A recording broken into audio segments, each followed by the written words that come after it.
जय हिंद मेरे डियर साथी, मैं आपका साथी विकास और आज हम देखने वाले हैं डी फार्मा सेकेंड ईयर का फार्माकोथेरापेटिक्स का सुपर 25 क्वेश्चन की जो सीरीज जारी की गई थी और आज हम पहुंच चुके हैं फार्माकोथेरापेटिक्स पे। ठीक है, हमारा 2 सब्जेक्ट और बचा हुआ है, एक बायोकेमिस्ट्री तथा एक हॉस्पिटल बचा हुआ है और एक और बचा हुआ ईडीएम। ठीक है, इन्वायरमेंटल डिजास्टर मैनेजमेंट वाला है। ठीक है, उसको हम देखेंगे। हमारा पूरा तरह से यानी जितने भी सेकेंड ईयर के जितने भी सब्जेक्ट हैं उनका सुपर 25 क्वेश्चन की सीरीज हमारी ख़त्म हो जाएगी। ठीक है, इसके पहले यदि आपको बता दिया जाए तो हमने लाइन इथिक्स का, ठीक है, और फार्माकोलॉजी का, कम्युनिटी फार्मेसी का हमने क्या कर दिया, अच्छे से डिटेल में कवरअप कर लिया। और हमने क्या कर दिया, अपने चैनल पे प्ले स्टोर में सबको क्या कर दिया, सुपर 25 क्वेश्चन की एक प्ले लिस्ट बनाई गई है, उसी में हम सबको क्या कर दिए हैं, इंक्लूड कर दिए हैं सारे सब्जेक्ट का। ठीक है, तो आज हम इसमें देखने वाले हैं फार्माकोथेरापेटिक का सुपर 25 क्वेश्चन। इसमें क्या क्या इंक्लूड रहेगा उसे बता देते हैं। यदि लॉन्ग क्वेश्चन आंसर की बात की जाए, ठीक है, लॉन्ग क्वेश्चन आंसर की बात की जाए तो आपको इसमें मिलने वाले हैं, ठीक है, ये आपके सामने लॉन्ग क्वेश्चन आंसर है। ठीक है, ये जो 5 नंबर का आता लॉन्ग क्वेश्चन आंसर है, 1 से स्टार्ट किया गया है और ये आपके 10 क्वेश्चन इसमें है। ठीक है, 9 क्वेश्चन आपको देखना पड़ेगा। 10वां जो क्वेश्चन रहेगा 1 नंबर का रहेगा, जो 30 MCQ इसमें या 30 एक नंबर के क्वेश्चन होने वाले हैं। ठीक है, तो लॉन्ग क्वेश्चन को आंसर हमने देखा जाएगा टोटल 10 यहाँ से। ठीक है, 10-11 समझ लीजिए। ठीक है, 10-11 समझ लीजिए। और शॉर्ट जो आंसर, ठीक है, शॉर्ट जो रहेगा वो भी कितना रहेगा आपका होने वाला है ये टोटल और टोटल 14 क्वेश्चन इसमें कंसीडर किए गए हैं शॉर्ट। ठीक है, यहाँ से 3 नंबर वाला। ठीक है, तो यहाँ से देखा जाए तो 14 से 15 क्वेश्चन इसमें है, तो टोटल देखा जाए तो आपके कितने हो गए, 25 हो गए अकॉर्डिंग टू इसके लेकर। ठीक है, ये हो गए। और लास्ट में क्या करेंगे, 1 मार्क में जितने आपके MCQ आते हैं उसको, ठीक है, 1 नंबर वाले में, ठीक है, 1 मार्क के जितने तुम्हारे रहेंगे वो 30 नंबर का, कितने, 30 मार्क का, मतलब 30 क्वेश्चन हम इसमें देखने वाले हैं 1 नंबर वाले में। तब हमारा जाके ये सुपर 25 क्वेश्चन की सुपर, ठीक है, फार्माकोथेरापेटिक वाले पोर्शन में ख़त्म होगा। ठीक है, तो इस तरह से देखा जाए आपको इतनी चीज़ें करनी पड़ेगी। अब मान लेते हैं आपको इसका नोट चाहिए फार्माकोथेरापेटिक्स का, तो इसकी जो प्राइस है तो तुम्हारे पास कितना हो जाएगा, 30 रुपीज़ है। हमारे कॉन्टैक्ट मतलब इसी के डिस्क्रिप्शन में हम अपना मोबाइल नंबर देंगे, तो वहाँ से केवल व्हाट्सअप करके आप क्या कर सकते हैं, इसका PDF मंगा सकते हैं। ठीक है, तो चलिए अपना स्टार्ट करते हैं। ये जो सीरीज जारी की गई है उसमें फार्माकोथेरापेटिक्स के बारे में यदि कोई डाउट हो तो आप कमेंट बॉक्स में हमें लिख के बता सकते हैं, पूछ सकते हैं या बता सकते हैं। ठीक है, क्योंकि ये एज ए आप समझिए टीचर ने एक भाई की तरह पढ़िए, दोस्त की तरह पढ़िए, जो बेहिचक आप कोई भी क्वेश्चन यानी आराम से पूछ सकते हैं। चलिए स्टार्ट करते हैं अपना प्यारा सा क्वेश्चन एंड विथ आंसर के साथ। ठीक, तो इसमें सबसे पहले क्वेश्चन आपसे पूछ दिया है, ध्यान से सुनिए, कह दिया डिफाइन फार्माकोथेरापेटिक्स, यानी जो ये फार्माकोथेरापेटिक्स दिया इसे डिफाइन करना पड़ेगा। And give the scope and objective of the pharmacotherapeutics, मतलब नाम का सब्जेक्ट का जो नाम है उसी को आपको क्या करना पड़ेगा, अच्छे से डिफाइन करना पड़ेगा। उसका स्कोप क्या है वो डिफाइन करना पड़ेगा, इसका इस सब्जेक्ट का उद्देश्य क्या है ये आपको क्या करना पड़ेगा, डिफाइन करना रहेगा। ठीक है, तो चलिए इस क्वेश्चन का आंसर आपके सामने ये रहा। ठीक है, ये रहा। याद रखिए आपको एग्जाम में क्वेश्चन कहीं नहीं लिखना है, आप स्केच का प्रयोग कर सकते हैं ऐसे लिखने के लिए। तो सबसे पहले फार्माकोथेरापेटिक्स आप हमने यहाँ से हमने हेडिंग डाल दिया है। इसमें कहा क्या है, यदि वर्ड को तोड़ा जाए तो देखिए फार्माको, ठीक है, यहाँ तक, और थेरापेटिक मतलब ये दूसरा वर्ड यहाँ तक। फार्माको मतलब क्या होती है, ठीक है, फार्माको मतलब देखी जाए तो ड्रग्स यानी जो मेडिसिन होती है उसके बारे में। थेरापेटिक मतलब ट्रीट, मतलब किसी डिजीज का ट्रीट यदि किया जाता है किससे, with the help of drugs is known as pharmacotherapeutics. अब लिखा क्या होगा, फार्माकोथेरापेटिक्स डिराइव फ्रॉम 2 वर्ड। पहला फार्माको, ठीक है, फार्मा बोल सकते हैं या फार्माको बोल सकते हैं, थेरापेटिक्स मतलब ट्रीटमेंट होता है। अब आपकी डिफिनेशन पढ़ते हैं यहाँ से। लिखा फार्माकोथेरापिस्ट यानी therapeutics is a branch of medicine which deal with the expected of the curing मतलब किसी डिजीज का सही करना, provide systematic relief to patient by the administrating drugs therapy. कहने का मतलब क्या होता है, कोई पेशेंट है, ठीक है, कोई पेशेंट है, कोई डिजीज उसको प्रेजेंट टाइम में है, तो हम दवा के द्वारा उसे ट्रीट करेंगे, क्योर करेंगे, ठीक है, क्योर करेंगे या सिस्टमेटिक रिलीफ उन्हें पहुंचाएंगे, उसी को हम क्या बोलते हैं, फार्माकोथेरापेटिक्स बोलते हैं। ठीक है, नेक्स्ट में लिखा pharmacotherapeutics is a use of drugs to prevent, treat and diagnose disease and to the change the moral function. कहने का मतलब क्या होता है, फार्माकोथेरापेटिक्स में हम ड्रग्स का यूज करते हैं जिससे किसी भी डिजीज पे हम प्रिवेंट पा सकते हैं, ठीक है, उसका ट्रीटमेंट कर सकते हैं, उसका डायग्नोसिस कर सकते हैं, जो नॉर्मल फंक्शन है, ठीक है, उसे हम दोबारा वापस ला सकते हैं। इसी को हम क्या बोलते हैं, फार्माकोथेरापेटिक्स बोलते हैं। तो हमें फार्माकोथेरापेटिक डिफाइन करने के लिए कहा था, तो हमने 3 पॉइंट में इसे डिफाइन कर दिया आराम से। ठीक है, अब स्कोप ऑफ फार्माकोथेरापेटिक्स आपके सामने ये रहा। यदि आपको आता है कि इन्हें और डिफाइन करना पड़ेगा, तो ये ब्रांच बना के इनको हेडिंग डाल डाल के आप क्या करेंगे, ठीक है, आपको थोड़ा सबको डिफाइन कर देना है आराम से। ठीक है, तो कहाँ से स्टार्ट करते हैं, ठीक है, यहाँ से स्टार्ट करते हैं। सबसे स्कोप ऑफ फार्माकोथेरापेटिक्स, यदि फार्माकोथेरापेटिक पढ़ लेते हैं तो कीमोथेरेपी कर सकते हैं। कीमोथेरेपी क्या होता है, जब किसी डिजीज की, ठीक है, डिजीज की कंडीशन को जानने के लिए हम केमिकल का प्रयोग करते हैं with the help of chemical, तो उसे हम कीमोथेरेपी बोलते हैं। फॉर एग्जांपल, कैंसर के ट्रीटमेंट के लिए हम कीमोथेरेपी का प्रयोग करते हैं, जो बहुत तगड़ा और महंगा होता है। ये पहली ब्रांच हो गई। दूसरी ब्रांच में देखा जाए तो टॉक्सिकोलॉजी, यदि फार्माकोथेरापेटिक्स आप पढ़ चुके हैं तो जहर के विज्ञान में आप जा सकते हैं, जहर की स्टडी में। ठीक है, और दूसरा तुम्हारे पास तीसरा देखा जाए तो क्या होगा, क्लिनिकल फार्माकोलॉजी में भी आप जा सकते हैं। ठीक है, थेरापेटिक्स इंडेक्स में भी आप जा सकते हैं। ठीक है, बेनिफिट यानी लिखा biological half life. Biological half life मतलब कोई भी ड्रग्स यदि आप लिए 500 mg का, तो कुछ समय के बाद ब्रेक होगा तो कितने में कन्वर्ट हो जाएगा, 250 mg, अगेन टूटेगा तो 125 mg, तो मतलब उसकी हाफ लाइफ धीरे धीरे क्या रही, टूट रही है। ये भी कैसे हो रही, बायोएबिलिटी हमारे शरीर के अंदर, वो भी मैनेज करने के लिए आप जा सकते हैं इस ब्रांच के अंतर्गत। जीन बेस्ड थेरेपी मतलब कहते मान लेते किसी का डीएनए है, ठीक है, डीएनए के छोटे से फ्रेगमेंट में कोई दिक्कतें हैं, ठीक है, कोई दिक्कतें, तो उसे ट्रीट करने के लिए हम जीन बेस्ड थेरेपी का प्रयोग करते हैं, जो जेनेटिक लेवल पे हम जाके क्या कहते हैं, उसकी स्टडी करते हैं। ठीक है, फार्माकोजेनेटिक्स मतलब हम क्या कर देते हैं, यहाँ पर भी जीन थेरेपी किए जाते हैं और डीएनए में चेंजेस की जाती है, एक जनरेशन से दूसरे जनरेशन में जो डिजीज ट्रांसमिट होती है उससे भी हम क्योर करने के लिए फार्माकोजेनेटिक्स का प्रयोग करते हैं। ठीक है, इंट्राजेनिक डिजीज पे हम क्योर पा सकते हैं। तो इतने सारे आपके सामने स्कोप हो गए। अब आपको लगता है कि इन्हें लिख कर आपको थोड़ा डिफाइन कर देना है आराम से। ठीक है, नेक्स्ट पे, और यानी स्कोप के बाद हमारे पास था ऑब्जेक्टिव, यानी इस सब्जेक्ट का जो फार्माकोथेरापेटिक्स पढ़ रहे हैं इसका उद्देश्य एक्चुअल में है क्या, इसके बारे में आपको बताना यहाँ से। तो पहला लिखा इंश्योर प्रॉपर तथा रेशनल यूज ऑफ ड्रग्स। अब इसमें हम प्रॉपर, ठीक है, इंश्योर हो जाते हैं कि अच्छा ये डिजीज की कंडीशन है, इसमें ये थेरेपी, ठीक है, मतलब ये ट्रीटमेंट के लिए ये ड्रग्स आपको देनी है, तो ये फार्माकोथेरापेटिक्स के अंतर्गत आती है। दूसरा to avoid and reduce adverse reaction and toxicity, मतलब आपको फार्माकोथेरापेटिक्स यदि पता है तो किसी भी ड्रग्स की यानी एडवर्स ड्रग्स रिएक्शन के बारे में जानेंगे, इनके फायदा क्या हो, नुकसान क्या, साइड इफेक्ट क्या है। टॉक्सिकोसिटी मतलब कोई ड्रग्स जाके आपके अंदर टॉक्सिक सब्सटेंस पैदा कर देगी, उसकी भी स्टडी आप ऑलरेडी कर चुके हैं स्कोप ऑफ फार्माकोथेरापेटिक्स में, तो यहाँ से आप बचा सकते हैं।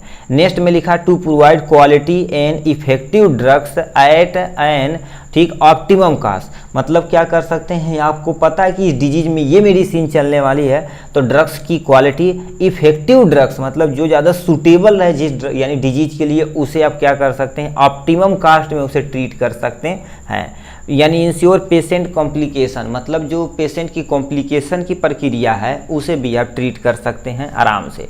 ठीक है, नेक्स्ट में लिखा टू यूज द एडवांस, ठीक है, in knowledge made up of the research and scientist. अब देखिए क्या कर देते हैं, फार्माकोथेरापेटिक्स में बोले रिसर्च में जा सकते हैं, ठीक, आप डिजीज के नॉलेज के बारे में पता है, आपको ड्रग्स के नॉलेज के बारे में पता है, सब रिसर्च और साइंटिस्ट के द्वारा क्या कर दिया, ऑलरेडी प्रूव कर दिया गया, तो आप डिजीज जल्दी से क्योर पा सकते हैं। नेक्स्ट में लिखा to the concept to manage the disease condition. अब डिजीज की कंडीशन को भी हम मैनेज आराम से कर सकते हैं। तो ये था तुम्हारे किसके बारे में, पहले क्वेश्चन के आंसर। नेक्स्ट पे चलते हैं।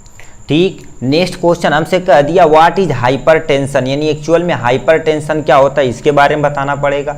Give the etiopathogenesis, clinical manifestation, pharmacological management of hypertension. मतलब हाइपरटेंशन को सबसे पहले डिफाइन करना पड़ेगा आपको, फिर उसके क्या बात क्या करना पड़ेगा, इटियोपैथोजेनेसिस करना पड़ेगा इसका, यानी कारण बताना पड़ेगा कि किस कारण से यानी हाइपरटेंशन होता है। क्लिनिकल मैनिफेस्टेशन, कोई लक्षण दिखेगा, लक्षण के बारे में बताना है। फार्माकोलॉजिकल मैनेजमेंट, यानी उसका हम दवा के द्वारा कैसे ट्रीटमेंट कर सकते हैं आप हाइपरटेंशन के बारे में हमें डिफाइन करना पड़ेगा। तो आपके सामने हाइपरटेंशन ये रहा, ठीक है। ड्रग्स का नाम लिखा गया है कि नहीं, ऑलरेडी लिख दिए गए। अब हाइपरटेंशन क्या होता है, यदि वर्ड को तोड़ के देखेंगे, ठीक है, वर्ड को तोड़ के देखेंगे तो आपको कैसे दिखाएंगे। देखिए सबसे पहले देखा जाए तो लिखा है तुम्हारे पास हाइपर, हाइपर मतलब क्या होता है ज़्यादा, और प्लस में तुम्हारे पास क्या होता है टेंशन, ठीक है। कहते हैं यार बहुत टेंशन है, हमारा ब्लैक लिस्ट में नाम पड़ गया, मलिया डाल दिया यार, रिचार्ज करवा दिए थे महंगा, ठीक है, तब भी दिक्कत हो सकती है। मान लेते आप मैच हार गए तब वो कहते यार बड़ी टेंशन हो गई यार, ठीक है, अरे यार इतना रंग मल ली यार तब वो हार गेली, और सारा बलियाँ सही नहीं कैले, ठीक है, तब भी टेंशन हो सकता है। तो यानी वही चीज़ें क्या बोल रहा है, ये जब टेंशन हमारे पास क्या हो जाती है, ज़्यादा हो जाती है, ठीक है, टेंशन जब ज़्यादा हो जाती है उसी की यानी प्रक्रिया को हम क्या बोलते हैं, हाइपर टेंशन बोलते हैं।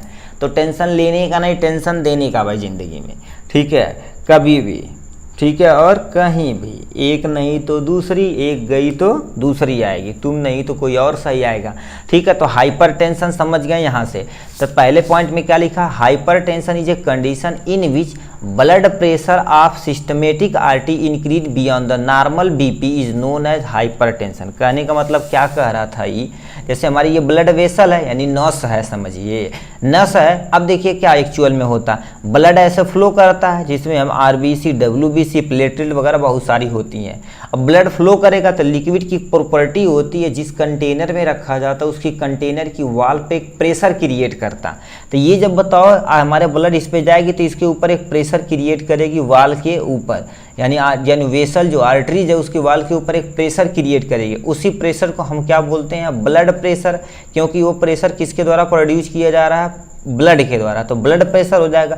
अब यही ब्लड प्रेशर जब ज़्यादा हो जाएगा नॉर्मल प्रेशर से तो उसी को हम क्या बोलते हैं, हाइपरटेंशन बोलते हैं। आपको ये समझ में आया होगा, ठीक है। अब ये प्रेशर प्रेशर प्रेशर बोल रहे हैं तो कौन प्रेशर कौन लगाता है, तो हमारे शरीर के अंदर क्या होती है, दिल, ऐसे दिल होता है। एक देखो कैसे दिल होता है जी, एक ऐसे बना दिए, एक ऐसे बना दिए, बहुत खूबसूरत बना जी, ऐसे ब्रेक कर देते हैं, ठीक है, तोड़ देते हैं। हम सब लोग बचपन में ऐसे बनाते थे, ठीक है। तो एक दिल हो गया, तो ये दिल लात खिलाने वाला होता है। एक नाम होता है हमारे शरीर के अंदर क्या होता है, हार्ट, जो ब्लड को पंप करता है, जो जान बचाने के लिए होता है, ठीक है। ये लात खिलाने वाला होता है, ये जान बचाने वाला होता है। आप डिपेंड करता है कौन सा आप मानते हैं, ठीक है। तो ये क्या कर देता है ब्लड को, ठीक है, हार्ट क्या कर देता है, ब्लड को पंप करता है, ठीक। तो वही पंप करता है तो दो प्रेशर उसमें होते हैं, एक सिस्टोलिक प्रेशर होता है, एक डायस्टोलिक प्रेशर होता है। जब हमारा हार्ट पंप करता है, एक बार ऐसे पिचकेगा तो ब्लड का प्रेशर पूरे शरीर की तरफ मूव करेगा, शरीर की तरफ मूव करेगा, तो सिस्टोलिक प्रेशर जो 120 mmHg होगा। अब बताओ पूरे शरीर में घूम के दोबारा हार्ट में आने की कोशिश करेगा कि नहीं, तो यानी एक बार पचक गया तो दोबारा से खुलेगा, तो उस प्रेशर को हम डायस्टोलिक प्रेशर, जो कम होता है 80 mmHg होता है, ये नॉर्मल ब्लड प्रेशर हो जाएगा। अब यही प्रेशर जब ज़्यादा हो जाता है तो हाइपरटेंशन हो जाता है। मतलब सिस्टोलिक प्रेशर 140 या 150 हो जाता है, डायस्टोलिक प्रेशर 90 mmHg हो जाता है। तो इस कंडीशन को हम क्या बोलते हैं, हाइपरटेंशन बोलते हैं। तो ये आप हाइपरटेंशन को डिफाइन कर दिए। इटियोपैथोजेनेसिस में यानी क्या कारण है जिससे आपको क्या होता है, हाइपरटेंशन हो रहा है। तो कईयों कारण आप लिख सकते हैं, पहला नंबर वाला है, ठीक है, कि कौन नंबर ब्लैक लिस्ट में डाल दिया, ठीक है। किसी की शादी नहीं हो रही है, किसी के पास है, किसी के पास नहीं है, ठीक है। तो कईयों कारण हो सकते हैं। तो सबसे पहले लिखा hyper activity of the sympathetic nerve stimulate, मतलब आपका जो नर्व इम्पल्स है वो जो मूव कर रहा है उसकी यानी हाइपर एक्टिव हो जाएगी, तब भी हो सकता है। Increase the cardiac output arteriole contraction, मतलब क्या करता है, जो कार्डियक आउटपुट है, ठीक है, जो प्रेशर है वो ज़्यादा हो सकता है, तब भी हो सकता है। एक्सेसिव सोडियम क्लोराइड इंटेक, मतलब नमक की मात्रा आप ज़्यादा अमाउंट में ले रहे हैं, तब भी हो सकता है। प्लीज़ याद रखिए, आप नमक ज़्यादा अमाउंट में ना ज़्यादा नहीं लीजिए। नहीं कितने लोग होते हैं खाना खाने के बाद भी भुरभुरा कैसे खाते हैं, तो ऐसा नहीं करना चाहिए। ठीक है। फैमिली हिस्ट्री ऑफ हाइपरटेंशन, मान लेते किसी के आपके फैमिली में हाइपरटेंशन की प्रॉब्लम रहे, ठीक, जो जेनेटिक एक जनरेशन से दूसरे जनरेशन में आ सकती है। पॉलीनेफ्राइटिस, पॉलीनेफ्राइटिस मतलब जो किडनी के नेफ्रॉन है सही से फंक्शन नहीं कर पा रहे हैं, ठीक है, तब भी वो प्रेशर मैनेज नहीं कर पा रहे हैं, तो वहाँ पर हो सकता है। Non steroidal anti inflammatory drugs का प्रयोग कर रहे हैं ज़्यादा अमाउंट में, लगातार यूज कर रहे हैं, तभी आपको हाइपरटेंशन हो सकता है। तो ये हो गए इसके कारण, यानी इटियोपैथोजेनेसिस के अंतर्गत। नेक्स्ट में हमसे कहा था क्लिनिकल मैनिफेस्टेशन और फार्माकोलॉजिकल मैनेजमेंट, कैसे लक्षण देखेंगे भाई ने हाइपरटेंशन है, तो सबसे पहले चेस्ट पेन होगा, कहेंगे छतिया पिरादवा हो मर्दे, ठीक है। तो ये हो सकता है इरेगुलर हार्ट बीट, जो हार्ट बीट रहेगी वो इरेगुलेट यानी इरेगुलर हो जाएगा, ठीक है, कभी घट जाएगा कभी बढ़ जाएगा। सीजर मतलब कभी कभी आपको क्या हो जाएगी, मिर्गी के दौड़ा पड़ने लगेगा। यानी डिफ़िकल्ट टू यानी इन ब्रीथिंग मतलब सांस लेने में क्या होगी, आपको तकलीफ होने लगेगी, ठीक है। यानी लिखा पेन इन नेक तथा बैक यानी बैक वाले रीजन पे, मतलब ये सीना के जो पीछे वाला रीजन नहीं होता है उस पे क्या करेंगे, नेक वाले रीजन पे, गर्दन वाले रीजन पे, गर्दन से जो पीछे पीठ वाला रीजन होता है ऊपर साइड में, वहाँ पर भी आपको पेन होने लगेगा, ठीक है। क्लिनिकल मैनिफेस्टेशन कैसे आप दवा के द्वारा ट्रीट कर सकते हैं, उन्हें सबसे पहले क्या दे देंगे, डायूरेटिक दे देंगे, ठीक है भाई। लाइट गई, बिजली गई, हम दोनों कमरे में बंद हैं, ठीक है, बिजली चली जाए तो हम क्या करें, कोई टेंशन नहीं करेंगे, नहीं लाइट जला लेंगे, मोमबत्ती जला लेंगे, कागज़ जला लेंगे, मतलब जब तक ये है, ठीक है। अब टाइमिंग की बात की जाए तो 11:50 आपका एग्जैक्ट हो रहा है, लाइट चली गई, कोई टेंशन नहीं, टेंशन लेने का नहीं, दोबारा बोल रहे हुए। डायूरेटिक उन्हें देंगे, पर डायूरेटिक में क्या होगा, फुरसामाइड तथा देंगे या क्लोरोथियाजाइड दे देंगे या थियाजाइड ड्रग्स दे देंगे, जिससे उनका जो किडनी लेवल पे फंक्शन हो रहा है वो तेज हो जाएगा, जिससे बीपी कम हो जाएगी। अल्फा ब्लॉकर ड्रग्स दे सकते हैं, बीटा ब्लॉकर ड्रग्स दे सकते हैं, कैल्शियम चैनल ब्लॉकर में क्या हो गया, डिलजी यानी डीलटी जैम आ सकते हैं, वेरापामील आ सकते हैं। और फिर वसोडाइलेशन में मतलब जो हमारी वेसल को डायलेट चौड़ा कर देता है, ठीक, उसमें क्या आ जाते हैं, हाइड्रा, ठीक है, हाइड्रोलाजीन आ जाते हैं, मीनोजी यानी जिग डील आ जाते हैं। ये इसके एग्जाम्पल हो जाएंगे, हाइपरटेंशन के एग्जाम्पल हो जाएंगे आराम से। नेक्स्ट क्वेश्चन की तरफ रुक करते हैं मेरे भैया, ठीक है। नेक्स्ट क्वेश्चन में तुमसे दिया define peptic ulcer, give the etiopathogenesis, clinical manifestation, non pharmacological management of peptic ulcer, ठीक है। पेप्टिक अल्सर को आपको यानी डिटेल में डिफाइन करना रहेगा, मतलब अब थोड़ा सा तेज़ी से चलते हैं भाई क्योंकि ये इजी वाला चैप्टर है, ठीक है। तो आपके सामने पेप्टिक अल्सर हो गया। पेप्टिक अल्सर समझते हो कि नहीं, जैसे कहते हैं किसी का जूठा खा लेते हैं भैया नीना हो जाता है, ऐसा कुछ नहीं है। हम सब लोग दोस्त थे जब हाई स्कूल या और इंटर में जब पढ़ते थे तो कोई मान लेते मिठाई खा रहा तो मुँह में से निकाल के खा जाते थे, इतने कचराते है कि नहीं, ठीक है। तो वो पेप्टिक अल्सर, अभी भी पार्टी उर्टी में जाते हैं तो कोई देखते ही, जैसे मान लेते थरिया में रखा गया है वो क्या बोलते हैं, करिक्का लड्डू कहा होता है जी, पागल ने कहा सर जी, ठीक है। तो यानी काला वाला जामुन रखा रहता है, ठीक, मिठाई रखी रहती है, तो मान लेते इधर उधर देखल ना तुरंत भांस दिया जला भानने से, ठीक है। तो पेप्टिक अल्सर क्या होती है, जब हमारे क्या लिखा, peptic ulcer is a condition in which would appear in the lining of stomach duodenum along with the burning stomach pain. कहने का मतलब क्या होता है, जब हमारी, ठीक है, स्टमक की लाइनिंग, मतलब ये आपका क्या होगा, भोजन यहाँ से चला गया आपके स्टमक और ये वाला पार्ट को ड्यूडेनम बोला जाता है। क्या बोला जाता है, ड्यूडेनम।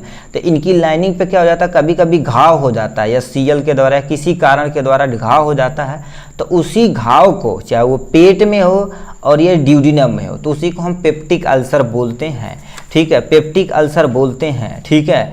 ये हो जाएंगे, ठीक, इनके बारे में।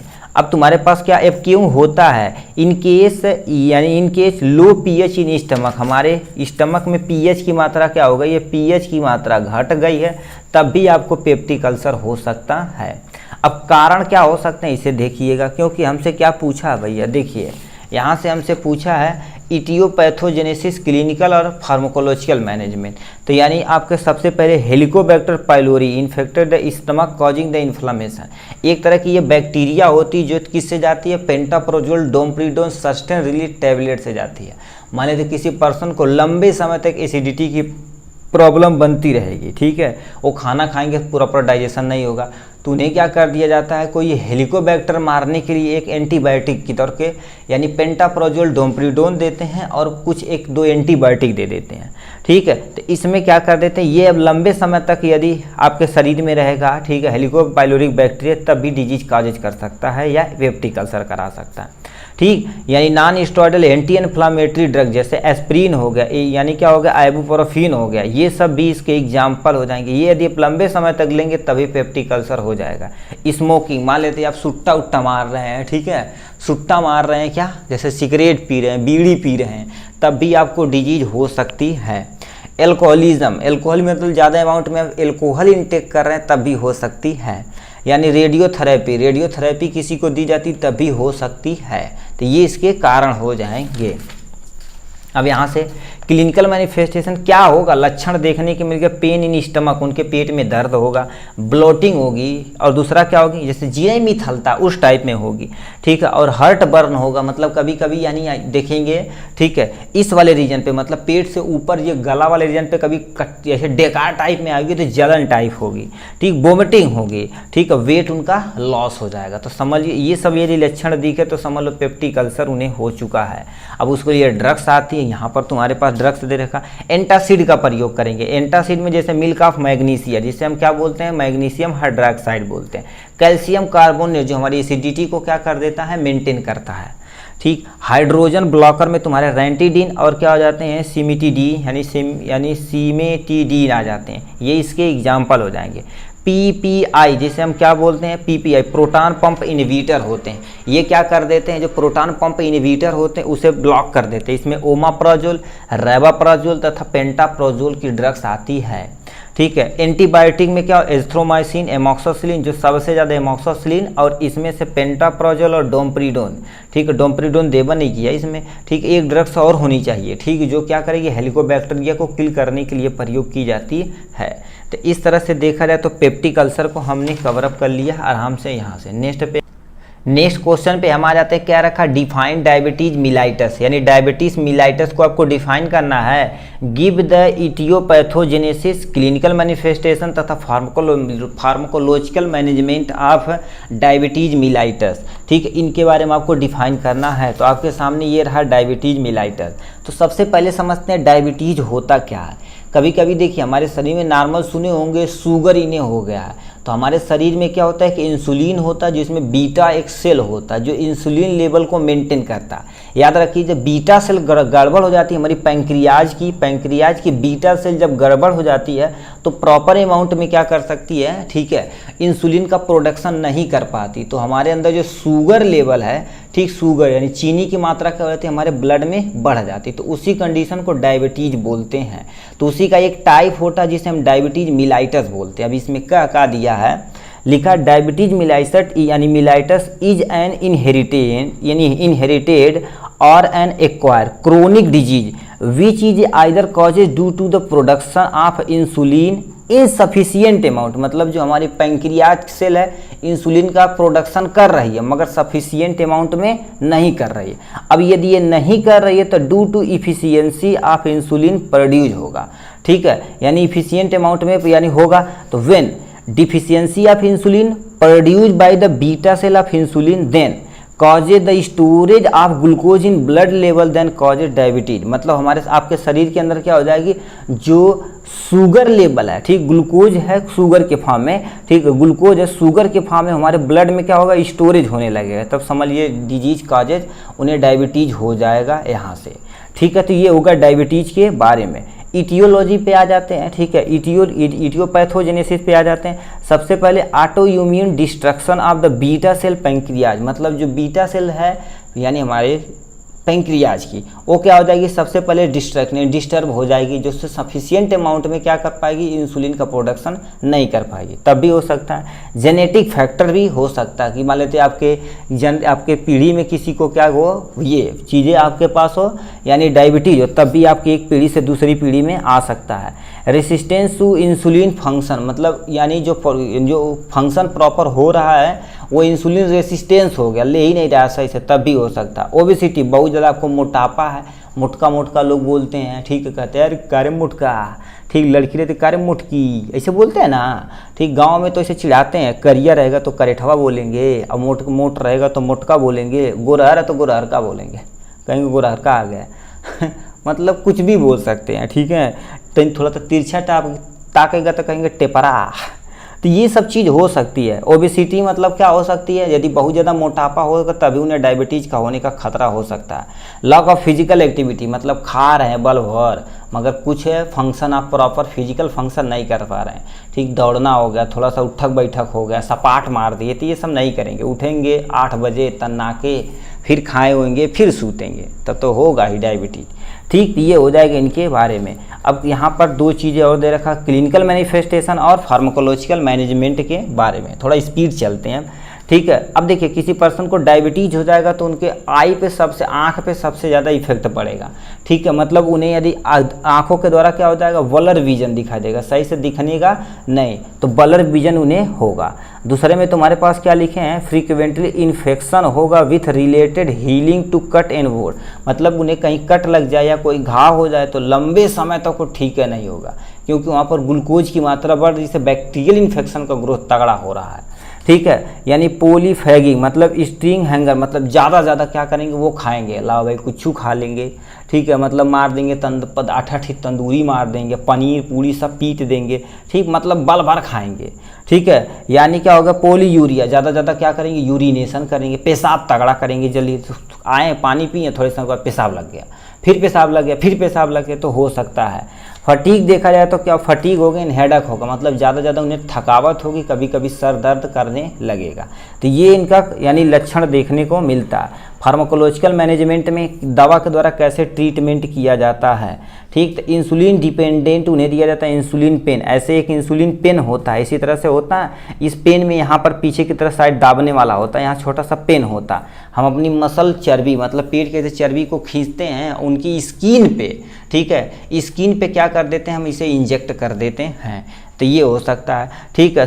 ठीक है, सल्फोनाइलूरेस, इसमें तुम्हारे पास क्या आ जाते हैं, टलबुटामाइड आ जाते हैं, क्लोरोप्रोमा, ठीक है, प्रोपामाइड आ जाते हैं, गिल्मीपराइड आ जाते हैं, तो ये इसमें टैबलेट ये दे सकते हैं। बिगुनाइड में देखा जाए तो क्या होगा, मेटफॉर्मिन जो सबसे ज़्यादा, ये और गिल्मीपराइड ये इन दोनों का मिक्सचर पे तैयार किया जाता है, कॉम्बिनेशन के साथ दे सकते हैं, ठीक है। नेक्स्ट में क्या आ जाते हैं, थियाजेलू, ठीक है, यानी क्या होता है, जेलिडीन डिओनोन, इसमें तुम्हारे पास क्या आ जाते हैं, पियाग्लेटोजोल आ जाता है, और यानी रोसीग्लेटाजोन आ जाता है। इसके एग्जाम्पल हो जाएंगे ये, मतलब आपको 1-2 का ड्रग्स का नाम पता है तो बहुत सफिशिएंट अमाउंट में आप लिख सकते हैं।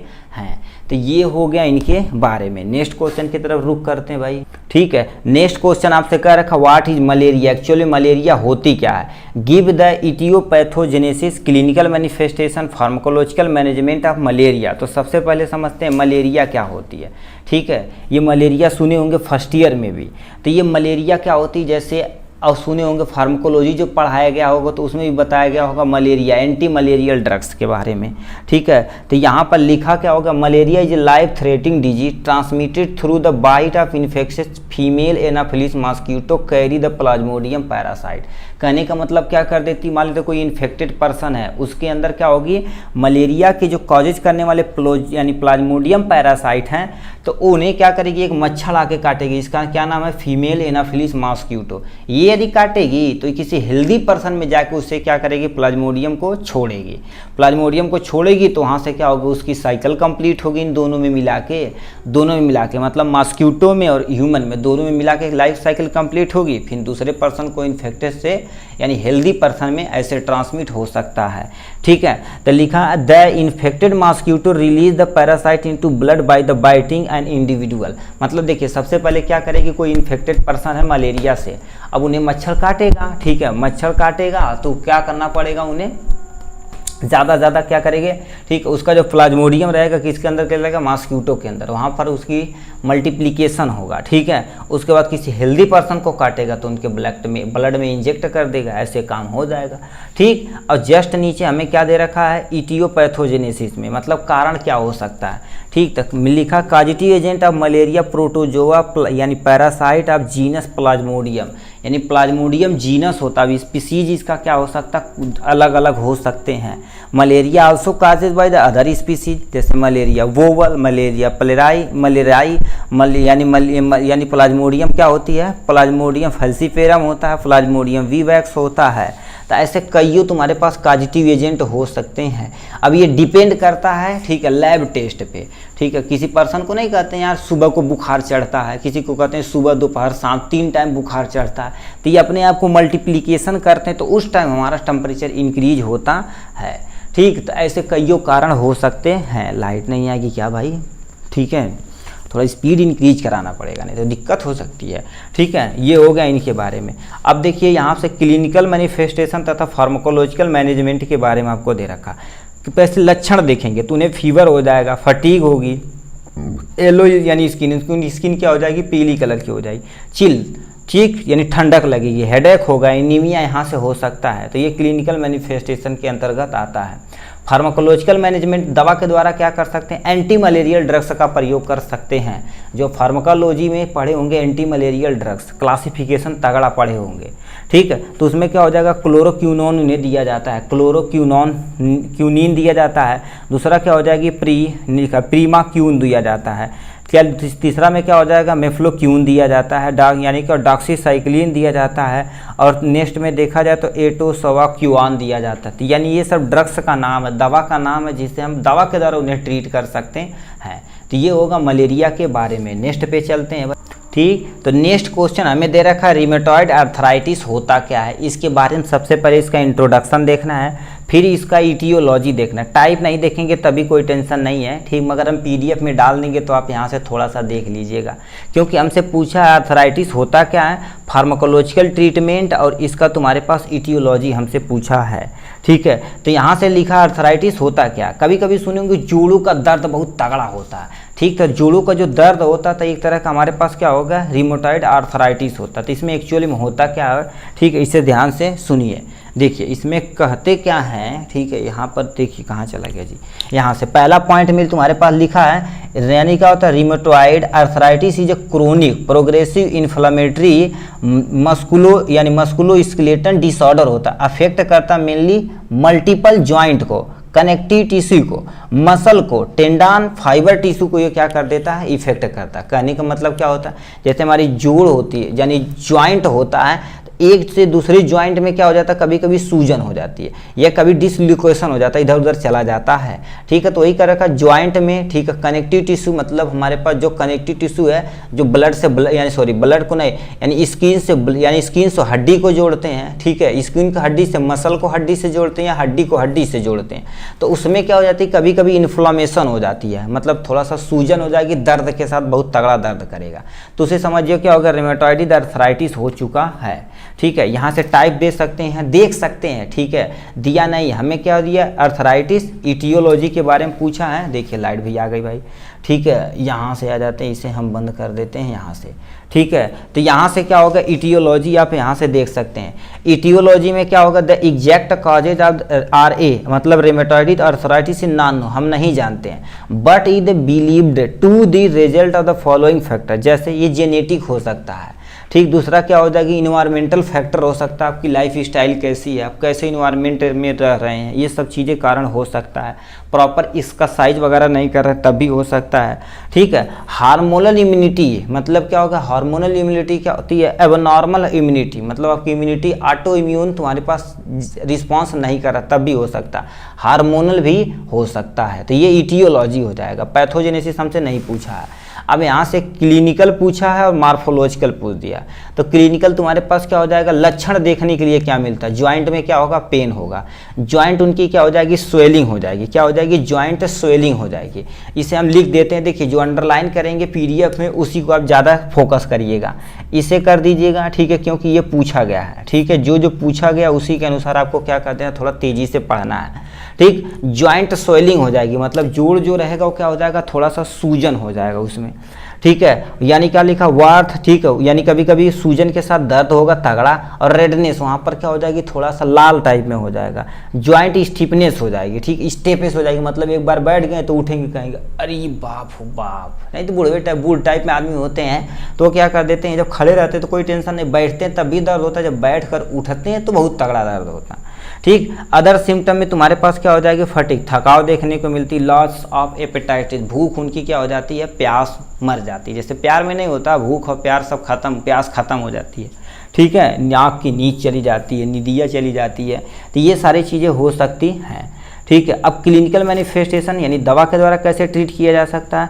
अर्ली स्टेज में देखा जाए तो हमें क्या से DMARD यानी डिजीज मॉडिफाई एंटी रेदमिक ड्रग्स देते हैं जो रिड्यूज करता है सिम्टम को, मतलब इन सबको सिम्टम को रिड्यूज करता है। इसमें क्या हो जाएगा, मेथोट्रेक्जेट आता है, और तुम्हारे पास क्या हो जाएगा, लेफ्लुनामा यानी लिफ्नोमाइड आता है, तो इसके एग्जाम्पल हो जाएंगे। Non steroidal anti inflammatory drugs में तुम्हारे पास क्या आ जाते हैं, आइबुप्रोफेन आ जाते हैं, और नाप लिखा है नेप्रोजेन, ठीक है, नेप्रोजेन सोडियम आ जाते हैं, ये सब इसके एग्जाम्पल हो गए। नेक्स्ट में तुम्हारे पास स्टेरॉयड में तुम्हारे पास प्रेडनिसोन आता है, ठीक है, प्रेडनिसोन दे सकते हैं। ठीक है, और बायोलॉजिकल एजेंट में तुम्हारे पास ये जो ऊपर वाला दिया गया तो यहाँ से आप दे सकते हैं दोबारा, टारगेट्स सिंथेटिक DMART मतलब क्या दे सकते हैं, टोफासीम यानी सीटीमीमाइड दे सकते हैं, एपाडीसीटीमाइड दे सकते हैं, ये इसका एग्जाम्पल हो जाएगा, यहाँ से दे सकते हैं। डाइक्लोफिनेक भी वगैरह दिया जाता है, ठीक, डिपेंड ऑन कंडीशन। ठीक है, तो ये हो जाएंगे इनके अर्थराइटिस के बारे में। नेक्स्ट क्वेश्चन की तरफ रुक करते हैं भाई। ठीक, नेक्स्ट क्वेश्चन हमसे पूछ दिया डिफाइन डर्मेटोलॉजी, डर्मेटोलॉजी को डिफाइन करना है। Give the etiopathogenesis, clinical manifestation, pharmacological management of scabies, मतलब इसके बारे में आपको बताना पड़ेगा डिटेल में। अब इसी को आप देखते हैं आराम से एकदम डीजी तरीके से। तो डर्मेटोलॉजी क्या होती है, study of skin is known as dermatology, मतलब क्या होता है, डर्मेटोलॉजी को यदि यानी आप ब्रेक करेंगे तो ड्रमा मतलब क्या होता है स्किन, लॉगी मतलब क्या होती है आपकी स्टडी, मतलब जब हम क्या कर देते हैं किसी भी स्किन की, ठीक है, स्किन की स्टडी करते हैं तो उसे हम डर्मेटोलॉजिस्ट बोलते हैं। तो यहाँ पर हम क्या करेंगे, PDF में डिफिनेशन को आपको प्रोवाइड करा देंगे, याद रखना इसके बारे में, और इसकी केवल डिफिनेशन हमें देनी है, डिफाइन करने की मतलब डिफिनेशन ही देनी है। ठीक, इसमें कईयों डिजीज आ जाते हैं, स्कैबिस यहाँ पर आ जाएगा, ठीक, और दूसरा तुम्हारे पास क्या आ जाएंगे, यानी सिरोसिस आ जाएंगे, ठीक, और तीसरा डिजीज यानी एंजाइमा यानी क्या होता है, एक्जिमा आता है। तो ऐसे कईयों डिजीज आते हैं, मगर हमें किसे डिफाइन करना है, स्कैबियस को क्या करना पड़ेगा, डिफाइन करना पड़ेगा। अब ये होता क्या है, इसमें इस कंडीशन में क्या होती है, हमारी जो स्किन होती है, इस कंडीशन में स्किन क्या होती है, causes by the sarcoptic scabies var hominis mite होती। कहने का मतलब क्या होता है, स्कैबिस कॉजेज कौन करता है, कॉजेज कौन करता है, हमारे पास सर्कोर यानी सर्कोप्टेस, स्कैबिया वार हिमिनीज माइट्स करती है। माइट्स मतलब जो यहाँ पर होती है ना, माइट्स होती, बहुत सारी माइट्स होती हैं, तो वो कॉजेज करती हैं। डैट, ठीक है, make of the tunnel beneath the skin, tunnel मतलब क्या करेंगे, इसे छिद्र बना देंगे हमारी स्किन के अंदर। कभी कभी देखिए ना किसी के चेहरे पर गड्ढा गड्ढा गड्ढा गड्ढा होता, तो वही चीजें बढ़ता है। कॉजेज स्मॉल रेडनेस, कभी कभी क्या कर देती, स्मॉल रेडनेस कर देती, और रेड बम्प मतलब ऐसे क्या करेंगी, लाल तरह से क्या करेंगे, बम्प मतलब फूल आके बाहर की तरफ निकाल देंगे, और सीवियर ईचिंग, बहुत तगड़ा क्या होगी, ईचिंग होगी, तो उसी को स्कैबियस बोलते हैं। ठीक है, अब इसका इटियोलॉजी क्या होता है, ठीक, किस कारण से होता है, मेनली तुम्हारे पास यानी यही होता है, सैक्रोटिस यानी स्कैबिया वार, ठीक है, हिमिनीज के कारण से ही होता है। एक तरह की ये माइट होती है, क्या होती है, ये माइट के द्वारा ही फैलाई जाती है। ठीक, ये हो जाएगा इसके पैथोजेनेसिस, यहाँ से लिखें, यानी तुम्हारे पास क्या होगा, ये जो होती है सबसे पहले क्या करेगी, बाइट द माइट, माइट क्या हमें काट लेगी और हमारी स्किन के अंदर ये मूव कर जाएंगे। चलो मूव कर जाएंगे तो ये फॉर्मेशन करेंगे किसका, टनल बीनीथ द स्किन, मतलब हमारी स्किन है, स्किन के ऊपर आप बाइट करेंगे तो ये टनल पैदा करेगा, ऐसे छिद्र बनाएगा। मान लेते स्किन है तो छिद्र बना के हमारे शरीर यानी स्किन के अंदर चला जाएगा। अब स्किन के अंदर चल जाएगा तो ईचिंग होगी, तो जैसे ईचिंग लंप होगी तो इस हमें समझ लो क्या हो जाएगी, स्कैबिस हो चुकी है। अब इसका क्लिनिकल मैनिफेस्टेशन फिर फार्माकोलॉजिकल मैनेजमेंट यही दिया, यही हमसे पूछा हुआ था। ठीक। तो क्लिनिकल मैनिफेस्टेशन में तुम्हारे पर रेड बम्प, मतलब स्किन के ऊपर ऐसे क्या होगी, रेड ऐसे बम्प हो जाएगी, लाल लाल कलर का। ठीक है। ईचिंग बाय नेल, मतलब नाखून से आपको खजुआने का मन बहुत तगड़ा करेगा। ईचिंग बम्प डेट यानी become infection due to the यानी क्या देखा, स्केचिंग, मतलब क्या होता है, यदि आप नाखून के द्वारा इसे क्या कर देंगे, यानी खजुली करेंगे तो फूटेगा, तो ये क्या करेगा, आके इन्फेक्शन को कॉजेज कर सकता है। लिखा स्प्रेड बाय द स्केचिंग, मतलब क्या होता है, यदि मान लेते फूट गया तो आगे की स्किन को डैमेज करेगा, ऐसे धीरे धीरे पूरे शरीर में क्या हो जाएगी, दिक्कतें हो सकती हैं स्किन के ऊपर। ठीक है। जैसे दाद होता उसी तरह से ये हो सकता है। ठीक है। ये हो जाएगा क्लिनिकल मैनिफेस्टेशन। फार्माकोलॉजिकल मैनेजमेंट, दवा के द्वारा उन्हें कैसे ट्रीट किया जा सकता है। ठीक है। तो यहाँ पर ये आते हैं टिपिकल यानी टॉपिकल क्रीम आते हैं, लोशन आते हैं, जैसे परमेथ्रिन क्रीम आते हैं, इससे ट्रीट कर सकते हैं। परमेथ्रिन क्रीम और लोशन शब्द होगा, सब कुछ आते हैं। कैलामाइन लोशन भी आता है जिससे आप ट्रीट कर सकते हैं इसके कारण से। एंटीबायोटिक में तुम्हारे पास ओरल, ठीक है, ओरल आइवरमेक्टिन दे सकते हैं। Is use to the typical do not give the good response, मतलब क्या कर देते हैं, मतलब जैसे मान लेते हैं आप लंबे समय तक दवा ले रहे हैं, ठीक है, आप अच्छा रिस्पॉन्स नहीं मिल रहा तो एंटीबायोटिक का प्रयोग कर सकते हैं, जो इस बैक्टीरियल को माइट को क्या कर देगा, किल कर देगा। ठीक। तो उसमें आइवरमेक्टिन का प्रयोग करते हैं। एंटीहिस्टामिन में तुम्हारे पास सिट्राजिन दे देते हैं, प्रोमेथ्रिनजिन दे देते हैं, डाईफिनाइल हाइड्रामीन दे देते हैं। ऐसे इसके तुम्हारे पास ये सब टैबलेट के नाम है। ठीक है। तो यहाँ से आप क्या कर सकते हैं, दे सकते हैं, आराम से यहाँ से क्या कर सकते हैं, इनटेक कर सकते हैं। ठीक है। तो ये तुम्हारे पास क्या हो जाएंगे, ये नाम लिखा नहीं है, वे फार्माकोलॉजिकल लिखा है भाई। ठीक है। फार्माकोलॉजिकल मैनेजमेंट के बारे में तो हमसे पूछा क्या था, देखिए डर्मेटोलॉजी हम डिफिनेशन देख लिए, इटियोपैथोजेनेसिस बता दिए, क्लिनिकल मैनिफेस्टेशन, फार्माकोलॉजिकल मैनेजमेंट पूरा डिटेल में हमने बता दिया आपको यहाँ से। ठीक। नेक्स्ट क्वेश्चन पे आते हैं, एंजाइटी क्या हो। ठीक। नेक्स्ट यानी 8वां क्वेश्चन हमसे क्या पूछ दिया, कर दिया डिफाइन एंजाइटी, एंजाइटी को डिफाइन करना है। Give the etiopathogenesis, clinical manifestation, pharmacological treatment of anxiety, मतलब एंजाइटी को आपको क्या करना पड़ेगा, डिफाइन करना पड़ेगा, किस कारण से होता है एंजाइटी और क्या लक्षण, यानी क्लिनिकल मैनिफेस्टेशन बताना पड़ेगा, फिर दवा के द्वारा हम कैसे ट्रीट कर सकते हैं इनको आपको बताना पड़ेगा। तो आपके सामने दे रखा है एंजाइटी। अब एंजाइटी होती क्या है, यदि इसे हिंदी में बात की जाए तो किसे क्या बोलते हैं, चिंता कहते हैं। यार चिंता हमारे अंदर बहुत है।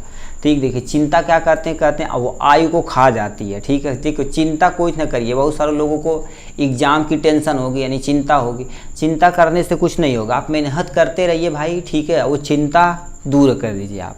ठीक। मेहनत करते रहेंगे तो आपका रिस्पांस, यदि मेहनत अच्छा रहेगा तो रिस्पांस भी बढ़िया मिलने वाला है। ठीक है। तो चिंता क्या होती है, क्या लिखा है, anxiety is a feeling to fear uneasiness that may make of the person sweat होगी, रेस्टनेस हो जाएगा। ठीक है। रेस्टलेसनेस हो जाएगा। Tension have to rapid heart beat हो जाएगी। कहने का मतलब किसी पर्सन के पास एंजाइटी होगी तो अनईजीनेस पैदा करेगा, मतलब हम अपनी इजीली क्या कर सकते हैं, सो सकते हैं, उठ बैठ सकते हैं, मगर वो ऐसा कर नहीं पाएगा। ठीक। उन्हें चिंता हो जाएगी, घबराहट टाइप में होगी। ठीक है। अब इस पर्सन को क्या हो जाएगी, बहुत ज़्यादा पसीना आएगा। ठीक है। और ये क्या हो जाएगा, रेस्टलेसनेस हो जाएगा, मतलब ये थोड़ा सा हम सबको कहते हैं चलो आराम से बैठ जाओ, तो ऐसा वो बैठने वाला थोड़ा सा इरिटेशन उसके अंदर होगा। ठीक है। टेंशन बहुत ज़्यादा बढ़ जाएगी। ठीक है। उसकी हार्ट बीट क्या हो जाएगी, जल्दी इंक्रीज कर जाएगी। तो चिंता ज़्यादा हमें करने की ज़रूरत नहीं है। देखिए चिंता करेंगे तो बीपी, हमारी ब्लड प्रेशर बढ़ता है, जिसे हाइपर टेंशन हो सकती है, यानी हार्ट अटैक आ सकता है। तो ऐसे बहुत सारे कारण बन सकते हैं यानी एंजाइटी से। इसमें क्या होता है, लाइक बिफोर ए टेस्ट है, बी यानी क्या होता है, before making a independent decision, मतलब क्या कर देते हैं, बहुत सारे देखा गया है कैसे, मान लेते कोई इंडिपेंडेंस डिसीजन ले लिए तब भी उन्हें पास हो सकता है। ठीक है। तो इसे चिंता कहते हैं। यार भारत और पाकिस्तान का मैच था। ठीक है। भारत ने क्या कर दिया, पाकिस्तान को बॉल भर पीट दिया, तो कहते हैं यार उसे बहुत ज़्यादा मारा था, चिंता हो जाती है यार बॉलर को इतना ज़्यादा नहीं मारना चाहिए था। ठीक। नहीं, चिंता हो जाती है कि नहीं, जैसे मान लेते हैं आप, ठीक है, आपकी जीएफ या वीएफ है। ठीक है। तो आप प्रॉपर अमाउंट में उससे बतिया रहे हैं बल भर। ठीक है। बल भर बतिया रहे हैं, अब कहते हैं यानी आपका रिचार्ज कर दिए, बढ़िया से शॉपिंग वॉपिंग करा दिए, अगले दिन ब्लैक लिस्ट में डाल दिए, तो एक चिंता हो जाती है यार इतना खर्च किए, यार बताओ दिक्कत होगा, छोड़ के चली गई, चिंता हो जाती है कि नहीं। तो वो चिंता क्या कर देती है, आपकी आयु को खा सकती है। ठीक है। हार्ट बीट पर एज कर सकती है, टेंशन बना सकती है, तो उसी को क्या बोलते हैं, यानी चिंता बोलते हैं। तो ये टाइप है जो हमें पढ़ना नहीं है, हमारा मेन जो उद्देश्य है इटियोपैथोजेनेसिस। इसमें क्या होता है, एंजाइटी डिसऑर्डर का the not result to the person weakness, मतलब क्या होता है, ये देखा जाए तो पर्सन को कमज़ोर नहीं बनाता है, अब उस पर डिपेंड करता है। करेक्टर डिफेक्टिव हो जाता है, मतलब उनका करेक्ट डिफेक्ट हो जाएगा, ऐसा भी नहीं होता। बैकग्राउंड प्रॉब्लम, यानी ये सब चीज़ हो सकती हैं। शायद ये नहीं, मान लेते किसी पर्सन के पास क्या होगा, कमजोरी बहुत ज़्यादा, तब भी उन्हें एंजाइटी हो सकती है। कहेंगे यार दुबला पतला है, ठीक, जैसे मान लेते करिया है, आप देखने गए, ठीक है, तो कौन लड़की को प्रपोज कर दिए, तो कहिए यार करे थवा हमके प्रपोज कैले हो, ठीक है, तो हमको चिंता हो जाएगी यार करिया बाटी का करी। मान लेते दुबला पतला है, सुट्टूर है, ठीक है, तब भी दिक्कतें हो सकती हैं भाई। बहुत ज़्यादा मोट है तो कहेंगे मोटका है लाल हो, ठीक, तब वो दिक्कत हो सकती है, ठीक। तो ये हो सकता है यहाँ से। करेक्टर डिफेक्ट मतलब आपका थोड़ा सा चरित्र सही नहीं है, इस पे देख दिखाव नहीं सही है। बैकग्राउंड प्रॉब्लम हो सकती है, मान लेते बैकग्राउंड अभी वही बताया, ठीक है, मान लेते ज़मीन जायदाद का प्रॉब्लम रहे, तब भी एंजाइटी हो सकती है, ठीक। केमिकल इम्बैलेंस, आपके शरीर में सब कुछ केमिकल लेवल पे हमारे शरीर में हो रहा है, ठीक है, तो इसमें केमिकल इम्बैलेंस होगा तब भी आपको चिंता हो सकती है। यानी इन्वायरमेंटल फैक्टर आपके बगल बगल में क्या हो रहा है ये भी मायने रखता है। कभी कभी ये हेरिडिटी हो सकती है, चिंता आपके हेरिडिटी हो सकती है। अब ये होता कैसे है, देखिए यहाँ पर यानी एनी इटियोलॉजी फैक्टर होते हैं, तो जिससे हमारे पास न्यूरोट्रांसमीटर क्या होता है, नॉर्मल फंक्शन करता है, जिससे तुम्हारे पास क्या हो जाता है, हिपो यानी क्या होता है, हिपोकैम्पस, तथा क्या हो जाती है सिंगुलेट, और हमारे पास क्या होता है जीरस इंड्यूस ट्रीट कर जाते हैं, ठीक है। उसके बाद हमारे पास क्या हो जाती हैं एमिगाडाल डिटेक्ट द ट्री यानी थीट, मतलब ये दो हमें बट जाती है, तो उस समय क्या कर देती है, जो activation of the hypothalamus adrenal cortex, मतलब हमारी जो एड्रिनल कॉर्टेक्स किडनी वाले रीजन पे हाइपोथैलेमस एक्टिवेशन हो जाता है, जिससे कॉर्टिकोसोल को रिलीज करता है, जिससे हमारे पास क्या हो जाती है, स्ट्रेस में पैदा कर देती है। स्ट्रेस होगी, ठीक है, तो लिखो state hormone interact with the brain में हमारे पास यानी स्ट्रेस हार्मोन जो होता है उसे यानी इंटरेक्ट करेगा, जिससे हमें एंजाइटी पैदा हो जाएगी। या मान लेते activation of the ANS autonomic nervous system यानी करेगा, और हमारे पास एक्टिवेशन हो जाएगा किसका, यानी एड्रिनल मेडुला का, तब भी हमें पास क्या हो जाएगी, इंक्रीज द इपिनेफ्रिन, और रिलीज करेगा क्या, ये यदि रिलीज होगी तो जाहिर सी बात हमें एंजाइटी हो जाएगी, चिंता हो जाएगा। इसके बारे में यहाँ दे रखा है। फिर हमसे कह दिया क्लिनिकल मैनिफेस्टेशन के बारे में, लक्षण क्या हो सकता है, कोल्ड तथा स्वेट हैंड हो सकता, मतलब उनका जो शरीर रहेगी ठंडी हो जाएगी, पसीना बहुत ज़्यादा हो जाएगा, ठीक है।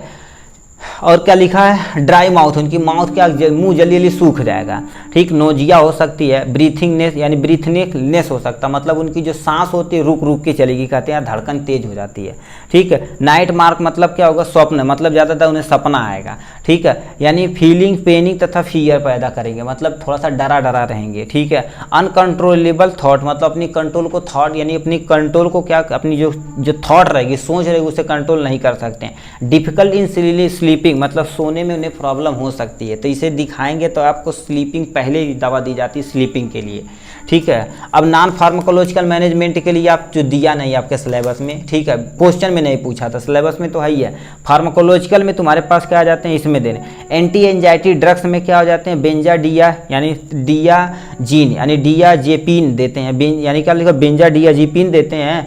इसमें कौन कौन सी मेडिसिन दे जाते हैं, एमलाप, ठीक है, लिखा है एल्प्राजोलाम दे देते हैं, डाइजापाम दे देते हैं, क्लोनाजेपाम दे देते हैं, ये सब मेडिसिन दी जाती है जो स्लीपिंग को क्या कर देती है, सही करती है, ठीक। एंटी डिप्रेसेंट एजेंट में तुम्हारे पास क्या हो जाते हैं, एमीट्राइपाटालीन आ जाते हैं, फ्लूजेक्टिन आ जाते हैं, ये सब इसके ड्रग्स दे सकते हैं, ठीक। इसमें बीटा ब्लॉकर में तुम्हारे पास क्या होगा, प्रोप्रेनोलॉल आ सकता है, ये रिड्यूज करते हैं symptom the anxiety, rapid heart beat और शेकिंग को, ये सब क्या कर सकते हैं, रिड्यूज कर सकते हैं। रिड्यूज होगा तो जाहिर सी बात है एंजाइटी हमारे शरीर के अंदर कम होगी। तो ये हो जाएगा इनके बारे में। नेक्स्ट क्वेश्चन पे चलते, ठीक। लॉन्ग क्वेश्चन आंसर में फाइनल तथा लास्ट ये क्वेश्चन है, इसमें कह दिया व्हाट इज एप्थोल्मोलॉजी, एप्थोल्मोलॉजी क्या होती है इसके बारे में बताना है। Explain the pathogenesis, clinical manifestation तथा फार्माकोलॉजिकल ट्रीटमेंट ऑफ ग्लाइकोमा, मतलब ग्लाइकोमा जो होती है भी आँख से रिलेटेड एक बीमारी है, इसका हमें इटियोपैथोजेनेसिस बताना पड़ेगा, क्लिनिकल मैनिफेस्टेशन और फार्माकोलॉजिकल मैनेजमेंट के बारे में आपको बताना पड़ेगा डिटेल में, ठीक है। तो इसमें आपको इतना बताना पड़ेगा। तो सबसे पहले समझते हैं यहाँ से एप्थेल्मोलॉजी होती क्या। एप्थेल्मो कहीं भी वर्ड समझो तो समझ लो आई से रिलेटेड है। जब क्या कर दी जाती है, आई की स्टडी की जाती तो उसे हम क्या बोलते हैं, एप्थेल्मोलॉजी मतलब स्टडी, यानी study of eye is known ophthalmology. इसमें सबसे पहले हमें क्या करना पड़ेगा, ठीक है, यानी ग्लाइकोमा को डिटेल में पढ़ना पड़ेगा। ग्लाइकोमा क्या होती है, glaucoma is a group of eye disease होती है that affect and damage the optical nerve causing the vision loss. कहने का मतलब क्या होती है, ग्लाइकोमा एक तुम्हारे पास ग्रुप ऑफ डिजीज होती है जो मेनली डैमेज करती है ऑप्टिकल नर्व को। ऑप्टिकल नर्व क्या होती है, यदि आप देखेंगे आपकी आई हो गई, ठीक है, आई हो गई, ये आपका हो गया, यहाँ से लेंस हो गया तो ये रेटिना हो गया। रेटिना के पीछे से नर्व जाती है जो माइंड को ले जाती है, इस नर्व को हम क्या बोलते हैं, ऑप्टिकल नर्व बोलते हैं, ठीक है। अब ये क्या डैमेज जब हो जाते हैं समझ लो क्या हो जाता है, उन्हें ग्लाइकोमा कॉजेज हो जाता है। दूसरा नेक्स्ट पॉइंट में क्या लिखा, it is a mainly occur due to the blockage of drainage canal of eye at the corner of eye. मतलब ये क्या कर देती है, लग बाई चांस हमारे पास ड्रेनेज सिस्टम जो है कैनाल की वो ब्लॉकेज हो जाती है, तब ग्लाइकोमा कॉजेज कर जाता है। Lead to accumulation of fluid in eye, मतलब ज़्यादा मात्रा में क्या हो जाती है, फ्लूइड की मात्रा बढ़ जाती है, जिससे यानी तुम्हारे पास क्या हो जाता है, देन इंक्रीज द एंट्रा, ठीक है, लिखा है इंट्रा ऑकुलर प्रेशर। सबसे पहले देखिए क्या होता है, ये जहाँ पर इंट्रा ऑकुलर प्रेशर ये वाला पोर्शन है, तो इसमें यदि फ्लूइड ज़्यादा अमाउंट में अकुमुलेशन ज़्यादा अमाउंट में होगा तो ये प्रेशर होगा। प्रेशर होगा तो जाहिर सी बात हमारे ऑप्टिकल नर्व पे क्या होगा, प्रेशराइज होगा, जिससे जो नर्व इंपल्स है वो जनरेट नहीं कर पाएंगे, जनरेट होंगी इंपल्स माइंड तक नहीं पहुंच पाएंगे, तो उससे ग्लाइकोमा कॉजेज हो जाएगा। अब इटियोलॉजी में तुम्हारे पास कौन से हो सकते हैं, exact known of the glaucoma unknown, exact नहीं पता, मगर mostly occurs due to the यानी लिखा है इंट्रा ऑकुलर प्रेशर, ठीक है, मतलब मोस्टली क्या माना जाता है, इंट्रा ऑकुलर प्रेशर के कारण से ग्लाइकोमा होता है। इट मे बी यानी due to the following factor, ठीक है, बहुत सारे फैक्टर हो सकते हैं। Increase the production of aqueous humour, जो हमारी आंख की ह्यूमरस होती है, एक्वस ह्यूमर होता है, ठीक है, उसमें क्या कर देती है वो इनका प्रोडक्शन इंक्रीज। जब जाहिर सी बात ह्यूमस मतलब एक्वस जो लिक्विड की तरह प्रोड्यूस होगा तो प्रेशर हमारे किस पे पड़ेगा, ऑप्टिक नर्व पे प्रेशर पड़ेगा, जिससे काम हो सकता है ग्लाइकोमा का, ठीक है। ब्लॉकेज ऑफ कैनाल हमारी क्या हो जाती है, ब्लॉकेज हो जाती, तभी आपको ग्लाइकोमा हो सकता है, ठीक है। अब यहाँ से लिखा तुम्हारे पास देखिए कोई ऐसा फैक्टर है, ठीक है, एनी फैक्टर जो एक्युमुलेशन करेगा यानी फ्लूइड को एक्युमुलेशन करेगा। अब ये क्या करेगा, इंक्रीज करेगा यानी लिखा है इंट्राऑकुलर प्रेशर को इंक्रीज करेगा, जिससे हमारी नर्व पे क्या होगी, यानी डैमेज होगी। जब डैमेज होगी तो जाहिर सी बात हमें क्या हो जाएगा, ग्लाइकोमा कॉजेज हो जाएगा। ये इनके बारे में है, ठीक। क्लिनिकल मैनिफेस्टेशन क्या कैसे जानेंगे कि इन पर्सन को ही क्या हुआ, ग्लाइकोमा हो गया, तो यानी pen and pressure of eye, मतलब आंखों पे क्या करेगा, लगेगा तो आपका प्रेशर धांसा लगेगा, ठीक है, और बहुत तरह तगड़ा दर्द होगा। लो कलर विजन यानी लो विजन, उन्हें देखने में परेशानी होगी। ब्लाइंड स्पॉट हो जाएगा, ठीक है, ब्लाइंड स्पॉट हो जाएगा, यानी हेडेक होगा ज़्यादा। रेड आई हो जाएगी, मतलब उनकी आंख क्या हो जाएगी, लाल कलर की हो जाएगी। Rainbow colour hold to around the light, मतलब क्या करेंगे, उन्हें जो कभी कलर दिखाई देगा, जैसे मान लेते ये लाइट है, ठीक है, लाइट के अगल बगल तुम्हें दिखेगा सातों कलर एकदम से आइडेंटिफाई सही से पता चलेगा कि हो रहा है, ठीक है। ये हो जाएगा इनके बारे में। अब हमसे क्या कह दिया है, मार्फोलॉजिकल मैनेजमेंट में किस दवा का प्रयोग कर सकते हैं। सबसे पहले आई ड्रॉप के रूप में हम मोस्टली प्रयोग करते हैं, क्या, जैसे हमारे बीटा ब्लॉकर में क्या जाते हैं, लिखा है बेटाजोलॉल, जो फर्स्ट चॉइस ऑफ द यानी टीमोजोलॉल जो होता है आई ड्रॉप के तौर पे दिया जाता है किसी पर्सन को ग्लाइकोमा हुआ है तो। टॉपिकल कोलिनर्जिक ड्रग्स, जैसे तुम्हारे पास क्या लिखे हैं, कार्बाकोल आ जाते हैं, और क्या आ जाते हैं, पाइलोकार्पिन आ जाते हैं, जिससे यानी लिखा कॉन्ट्रैक्शन ऑफ आइरीज होती है, तथा क्या हो जाती है, यानी सिलियरी मसल्स हो क्या कर देती है, इसे कॉन्ट्रैक्ट कर देती है, ठीक है, इससे प्रेशर कम हो जाता है। टिपिकल एंड एड्रेनर्जिक एगोनोस्टिक, ठीक है, अल्फा डी यानी लिखा है, नहीं अल्फा नहीं लिखा, टिपिकल एड्रेनर्जिक एगोनोस्टिक में तुम्हारे पास क्या आ जाते हैं, ब्रेमोनिडीन आ जाते हैं, जो डिक्रीज करते हैं इंट्राऑकुलर प्रेशर को, कम कर देते हैं, और इंक्रीज कर देते हैं एक्वस ह्यूमरस, ठीक, आउटफ्लो को क्या कर देते हैं, ये कम कर देते हैं, ठीक है। और प्रोस्टाग्लैंडिन का भी प्रयोग कर सकते हैं। ऑस्मोटिक डायूरेटिक में प्रयोग करते हैं मैनिटॉल का प्रयोग करते हैं, ठीक है। ओरल मेडिकेशन में तुम्हारे पास क्या दे सकते हैं, बीटा ब्लॉकर दे सकते हैं, कार्बोनिक एनहाइड्रेज के रूप में ये सब आप दे सकते हैं। तो इस तरह से देखा जाए तो हमने क्या कर दिया, पूरा डिटेल में लॉन्ग आंसर क्वेश्चन को अच्छे से कवर अप किया, ठीक है। अब 1 नंबर की जो बात आती है तो हम सबसे लास्ट वीडियो में इसे देखते हैं। तो अब हम आ जाते हैं किस पे, शॉर्ट पे आ जाते हैं, ठीक है। इन्हें देखने का काम करते हैं आराम से, ठीक है। इसमें क्या क्या पूछा इसे आप ध्यान से सुनिएगा, ठीक है। मैं सारी विश्व पूरा दूंगा, तू जो मांगे मैं ला दूंगा। कहाँ गया जी, पहले क्वेश्चन लाओ जी, जो मांगो नहीं, हम तो मांगेंगे पैसा, ठीक है, प्यार, ठीक है। तो यहाँ पर कह दिया है शॉर्ट आंसर क्वेश्चन में सबसे पहला क्वेश्चन क्या रखा, what do mean by the evidence based medicine, यानी एविडेंस बेस्ड मेडिसिन क्या होती है। एविडेंस मतलब समझते हो कि नहीं, जैसे हम कहते हैं हम आपको 2 थपड़ा मार दिए, 2 थपड़ा मार दिए तो कहेंगे 2 थपड़ा मलना हम हो ही हमके, तो कोई एविडेंस रहेगा कि 2 थपड़ा मारे हैं ना, चाहे छपा रहेगा चाहे कोई पर्सन देखा रहेगा, तो एविडेंस होना चाहिए। तो यही तुम्हारे पास ऐसी कोई ड्रग्स है जो एविडेंस जिसका होना चाहिए, ठीक है। गिव द इम्पोर्टेंस ऑफ यानी एविडेंस बेस्ड मेडिसिन, इसका फायदा क्या हो गया, नुकसान नहीं फायदा क्या, इंपॉर्टेंट क्या है, यही आपको बताना पड़ेगा यहाँ से, ठीक है। तो यहाँ से क्या कर दे रखा है, यहाँ सिग्निफिकेंस, ठीक है, सिग्निफिकेंस इंपॉर्टेंट, यहाँ पर बस इतना बताना पड़ेगा, ठीक है। यानी तुम्हारे एविडेंस, यानी एविडेंस बेस्ड मेडिसिन क्या होती है, सिग्निफिकेंस यानी इंपॉर्टेंट क्या होता है, ये आपको बता के आपका ख़त्म कर देना है। तो यानी इसमें क्या लिखा है, एविडेंस बेस्ड मेडिसिन क्या होती है।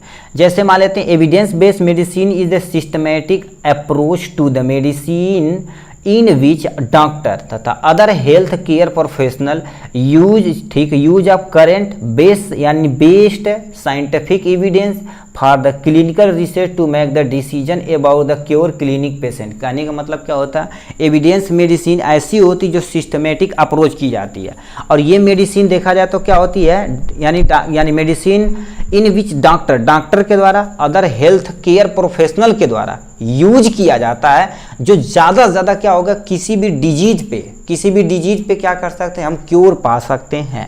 सिर्फ बेस्ड साइंटिफिक एविडेंस होता है कि मतलब ये जो ड्रग्स है भाई, जैसे पैरासीटामॉल है तो उस पर पूरा बहुत बड़े बड़े डॉक्टर और रिसर्चर ये सब स्टडी करते हैं, अच्छा ये जो है हमारे पास जो भी फीवर है, फीवर को कम करने के, टेम्परेचर को कम करने के लिए प्रयोग की जाती है, यानी सही है।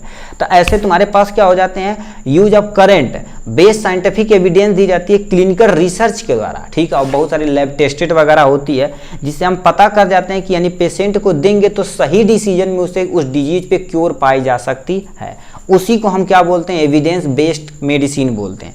फिर क्या लिखा है, when doctor look at the research before the recommending the of treatment, मतलब कोई ड्रग्स हम बना के लेके आए, जैसे हम मान लेते कुछ बना के लेके आए, ठीक है। मान लेते ऐसे कोई एक हम क्या कर दिए, कोई एक ड्रग्स बना कर लेके आए, इसका नाम रख दिए हैं, क्या होगा, क्या रख दें, ठीक है, कुछ भी नाम रख देते हैं, इसमें क्या केमिकल है हमें नहीं पता है, तो ये लैब में जाएगी, पहले रिसर्च इस पे किया जाएगा, अच्छा इसमें ये केमिकल है भाई, ये केमिकल है, चलो हमने केमिकल पता कर लिया।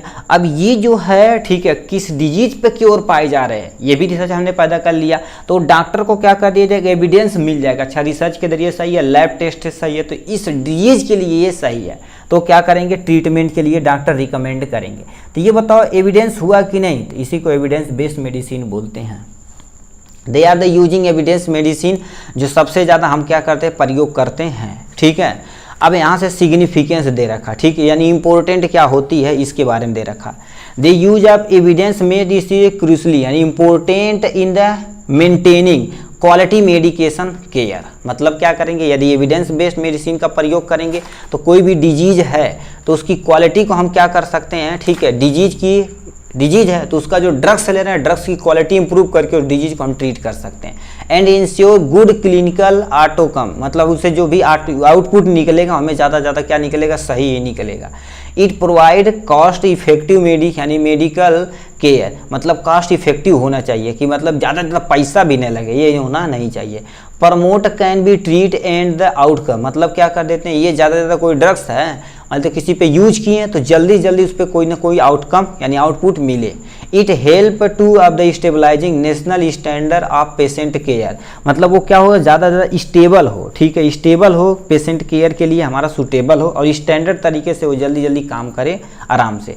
नेक्स्ट में लिखा है इट कीप डॉक्टर तथा other health core professor updated करे। मान लेते हैं कोई डॉक्टर हैं तथा अदर प्रोफेशन है तो जान जाते हैं ड्रग्स का सही से वर्क नहीं करा तो उसे हम लैब को अपडेट करेंगे कि इसमें त्रुटियाँ ये है, ये सही करो तो ये मेडिसिन क्या हो जाएगी, इसके लिए ज़्यादा सूटेबल हो जाएगी।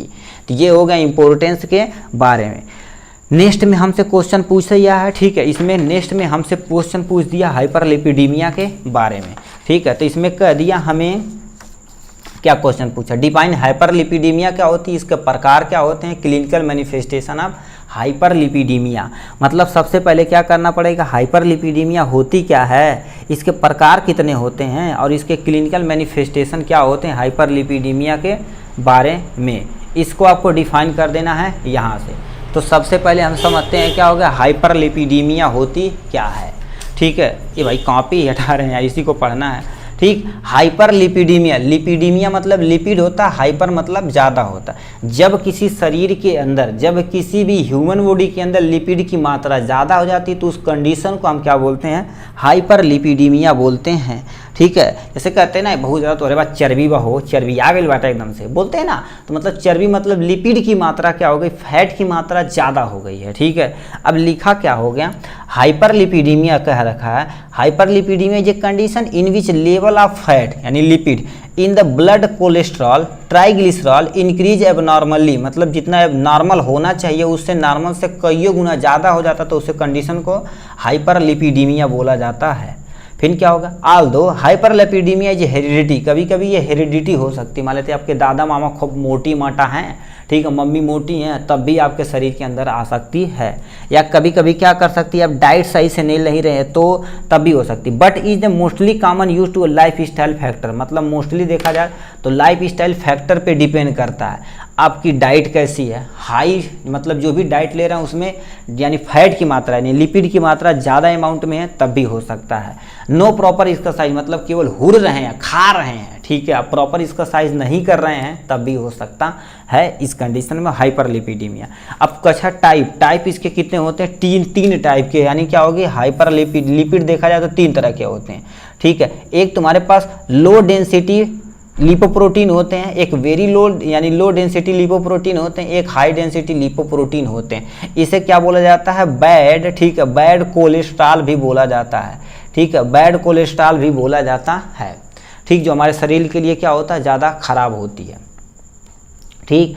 अब इसका नेक्स्ट में लिखा क्लिनिकल मैनिफेस्टेशन ऑफ हाइपरलिपिडीमिया, यानी कैसे जानिए कि इस पर्सन को, ठीक है, इस पर्सन को हाइपरलिपिडीमिया का कॉज हो चुका है, ठीक है। तो इसमें क्या लिखा है, when cholesterol level the high most people, ठीक है, एसिमेट्री यानी इन ए सिम्पैटोमेटिक, कहने का मतलब क्या कह रखा है, जब किसी शरीर के अंदर क्या हो जाती है कोलेस्ट्रॉल लेवल की मात्रा ज़्यादा हो जाती है तो हम समझ लो हाइपरलिपिडीमिया हो जाती है, ठीक है। उनका ब्लड प्रेशर ज़्यादा हो जाएगा तब भी समझ लो हाइपरलिपिडीमिया कॉज हो सकते हैं। कभी कभी उन्हें हार्ट अटैक आ सकता है। स्टॉक यानी तुम्हारे पास क्या हो जाती है, stock reduce the blood supply into the brain, मतलब जो ब्रेन में जानी चाहिए ब्लड की प्रॉपर अमाउंट में सप्लाई जो ऑक्सीजन को लेके जा रही है वो प्रॉपर अमाउंट में नहीं ले आते तो उन्हें सीजर मिर्गी आने लगेगा, ठीक है।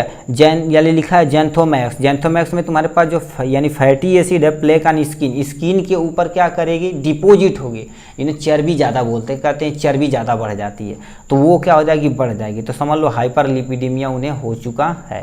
तो ये हो गया इनके बारे में। नेक्स्ट क्वेश्चन की तरफ रुक करते हैं। नेक्स्ट क्वेश्चन हमसे पूछ दिया है, right A note on the aetiopathogenesis of chronic obstructive pulmonary disease, ठीक है, जैसे हम शॉर्ट में क्या बोलते हैं, COPD बोलते हैं। इसको क्या करना पड़ेगा, इसको डिफाइन कर देना है और इटियोपैथोजेनेसिस के बारे में आपको डिफाइन कर देना, आपका काम खत्म हो जाएगा, ठीक है। तो सबसे पहले COPD होती क्या, क्रोनिक ऑब्स्ट्रक्टिव पल्मोनरी डिजीज, कभी कभी कहते हैं, ठीक है, इनको डिजीज हुई है लंग्स में प्रॉब्लम है, बहुत तगड़ा लंग्स में, तो कहते हैं इन्हें हम क्या कर देते हैं किसी, ठीक है, पल्मोनोलॉजिस्ट को हम दिखाते हैं जो पल्मोनरी से रिलेटेड डिजीज को देखता है, तो इसमें उसी को हम क्या बोलते हैं, ठीक है, लिखा है according to WHO COPD is a lung disease and, ठीक है, define as the chronic obstructive, ठीक है, ऑब्स्ट्रक्शन है, ठीक है, of lungs, air flow that of the interfere with the normal breathing and not fully reversible. कहने का मतलब क्या कर रखा है, जब हमारा एयर का फ्लो होता है नोज से लेके लंग्स लेवल पे, लंग्स लेवल पे कहाँ जाता है, एल्वुलाई रीजन पे जाता है। एल्वुलाई क्या होती है, जहाँ पर गैस का क्या होता है, एक्सचेंज होता है, उसमें कोई भी डिस्ट्रैक्शन होती है, ऑब्स्ट्रक्शन होता है, तो उसी को हम COPD बोलते हैं। ये पूरी तरह से रिवर्सिबल नहीं होता है, ठीक। COPD also known as chronic obstructive lungs disease बोलते हैं, जैसे COC यानी COLD बोलते हैं। अब कभी कभी इसे क्या बोला जाता है, क्रोनिक एयर फ्लो लिमिटेशन बोला जाता है, CAL बोला जाता है। क्रोनिक ऑब्स्ट्रक्टिव रिस्पिरेटरी डिजीज जिसे हम CORD बोला जाता है। इसके हो गया इनके बारे में, ठीक है। इनका टाइप भी देख सकते हैं यहाँ पे, ठीक है। दो तरह के होते हैं, एक इम्फाइसेमा होता है, दूसरा क्रोनिक ब्रोंकाइटिस होती है, ठीक है। आप यहाँ से देख सकते हैं, हमसे पूछा नहीं है मगर ये पूछा है, इटियोलॉजी पूछा, तो आप टाइप भी यहाँ से देख सकते हैं, उसके सिम्टम भी दे सकते हैं। मेनली जो हमसे पूछा है इटियोलॉजी, यहाँ पर उसे देख लेते हैं। इटियोलॉजी क्या होगा, मेन कॉजेज ऑफ यानी COPD होता है स्मोकिंग। भैया आप कहेंगे भाई स्मोकिंग छोड़ दीजिए आप, ठीक है, स्मोकिंग छोड़ दीजिए। कैसे, मतलब जो आप सिगरेट पी रहे हैं वो सब छोड़ दीजिए। कभी कभी ठंडी उंडी में जब कौड़ा उड़ा तापते हैं, ठीक है, तो कागज उगज बना के ऐसे ऐसे सुट्टा मार लीजिए, उड़ा दीजिए। तो ये सब बचपन में किया जाता था हम सब लोग, ठीक है। सरफ, जिसे हम सरफुंडी बोलते हैं, सरफुंडी या पुईरा का जो धुआं निकलता था उससे पिया करते थे, ठीक। COPD start after the case of the 40 year risk factor, ठीक है। अब ये क्या होती है, COPD देखा जाए तो जो 40 साल से ज़्यादा उम्र के लोग हैं उनमें देखने को ज़्यादा मिलता है। अब कभी कभी क्या होता है, स्मोकिंग यदि कोई ज़्यादा करेगा तब हो सकती है। Smooth from of the biomass fuel, ये भी हो सकता है, ठीक है। अब यानी एक्सपोज ऑफ एयर पॉल्यूटेड, ऐसे एरिया में रह रहे हैं जहाँ पर क्या हो गया, आपके एयर में केमिकल तथा डस्ट फ्यूल की मात्रा ज़्यादा हो तो COPD का चांस बढ़ सकता है, ठीक है। नेक्स्ट में लिखा है smoking during the pregnancy can put the feature at the beat, मतलब क्या कर सकते हैं, मतलब कोई फीमेल है, उनके पेट में कोई बच्चा है, ठीक है, बच्चा है तो उनमें प्रेगनेंसी के दौरान ही क्या करती है, स्मोकिंग करती है, तब भी डिजीज कॉजेज हो सकता है COPD। अपने इंडिया का कल्चर देखा जाए तो अभी बहुत ज़्यादा बचा हुआ है, क्योंकि फीमेल वर्जन देखा जाए तो ऐसे कोई स्मोकिंग वगैरह नहीं करती हैं, ठीक है। कुछ कास्ट में देखा जाए, ठीक है, कास्ट में नहीं देखा जाए, कुछ फीमेल में देखा जाए तो बहुत सारे लोग शुद्ध प्लस वगैरह खाती हैं, ठीक है, पान खा लेती हैं, जैसे दादी पान खा लो, पचर गलत नहीं कॉमेडी चली थी वो वाले पे, ठीक है, ठीक है। नेक्स्ट क्वेश्चन हमसे पूछ दिया है गैस्ट्रोएसोफेगल रिफ्लेक्स डिजीज, जिसे हम GERD बोलते हैं। तो कह रखा व्हाट इज GERD, क्या होता है, इसका इटियोपैथोजेनेसिस के बारे में बताना है GERD के। तो क्या होता है गैस्ट्रोएसोफेगल रिफ्लेक्स डिजीज। अब इसे समझिए क्या होता है।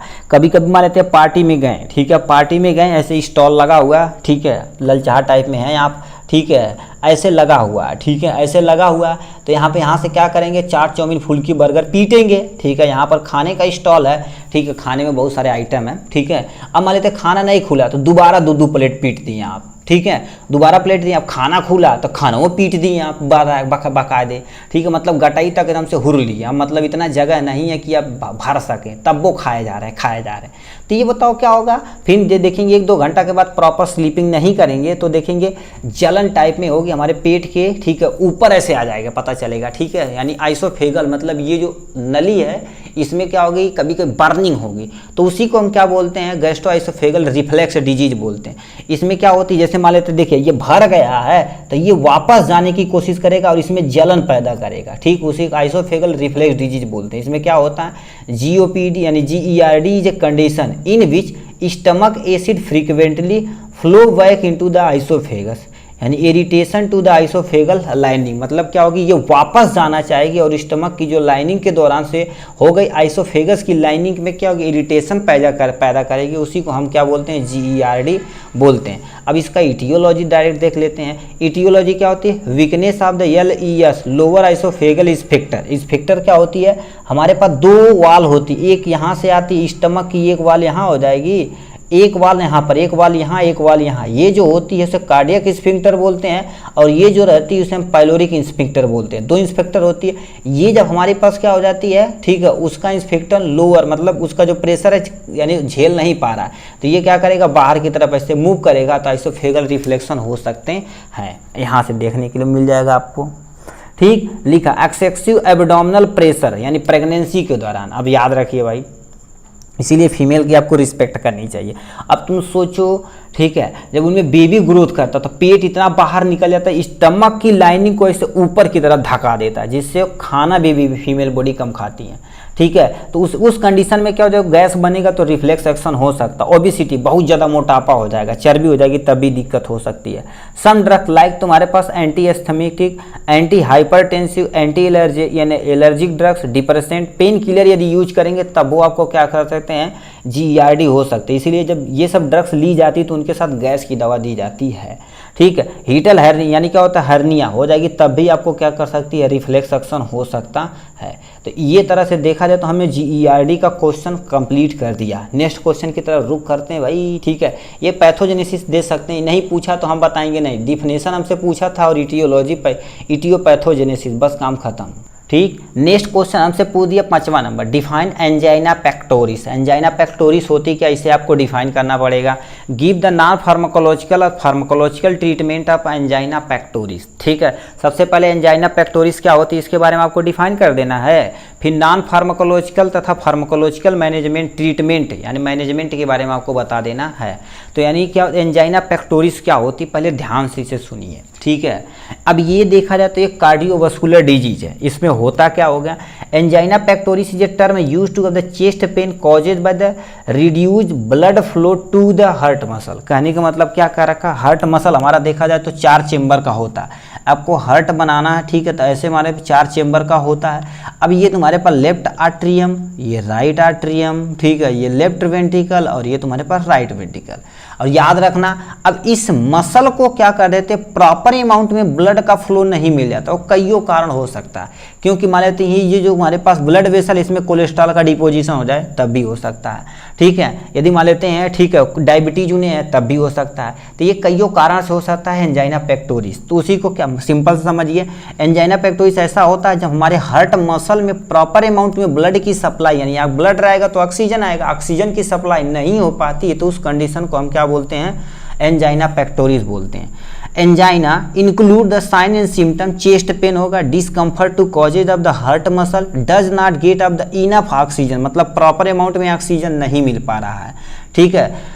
जैसे आप याद रखिए ये तुम्हारे पास चेम्बर है, तो याद रखना ये जो पोर्शन होता है आर्ट्रियम वाला रीजन हमेशा हमेशा रिसीव करता है, वेंट्रिकल वाला रीजन हमेशा हमेशा क्या करेगा, ब्लड को एक जगह से दूसरी जगह सेंड करने का काम करेगा।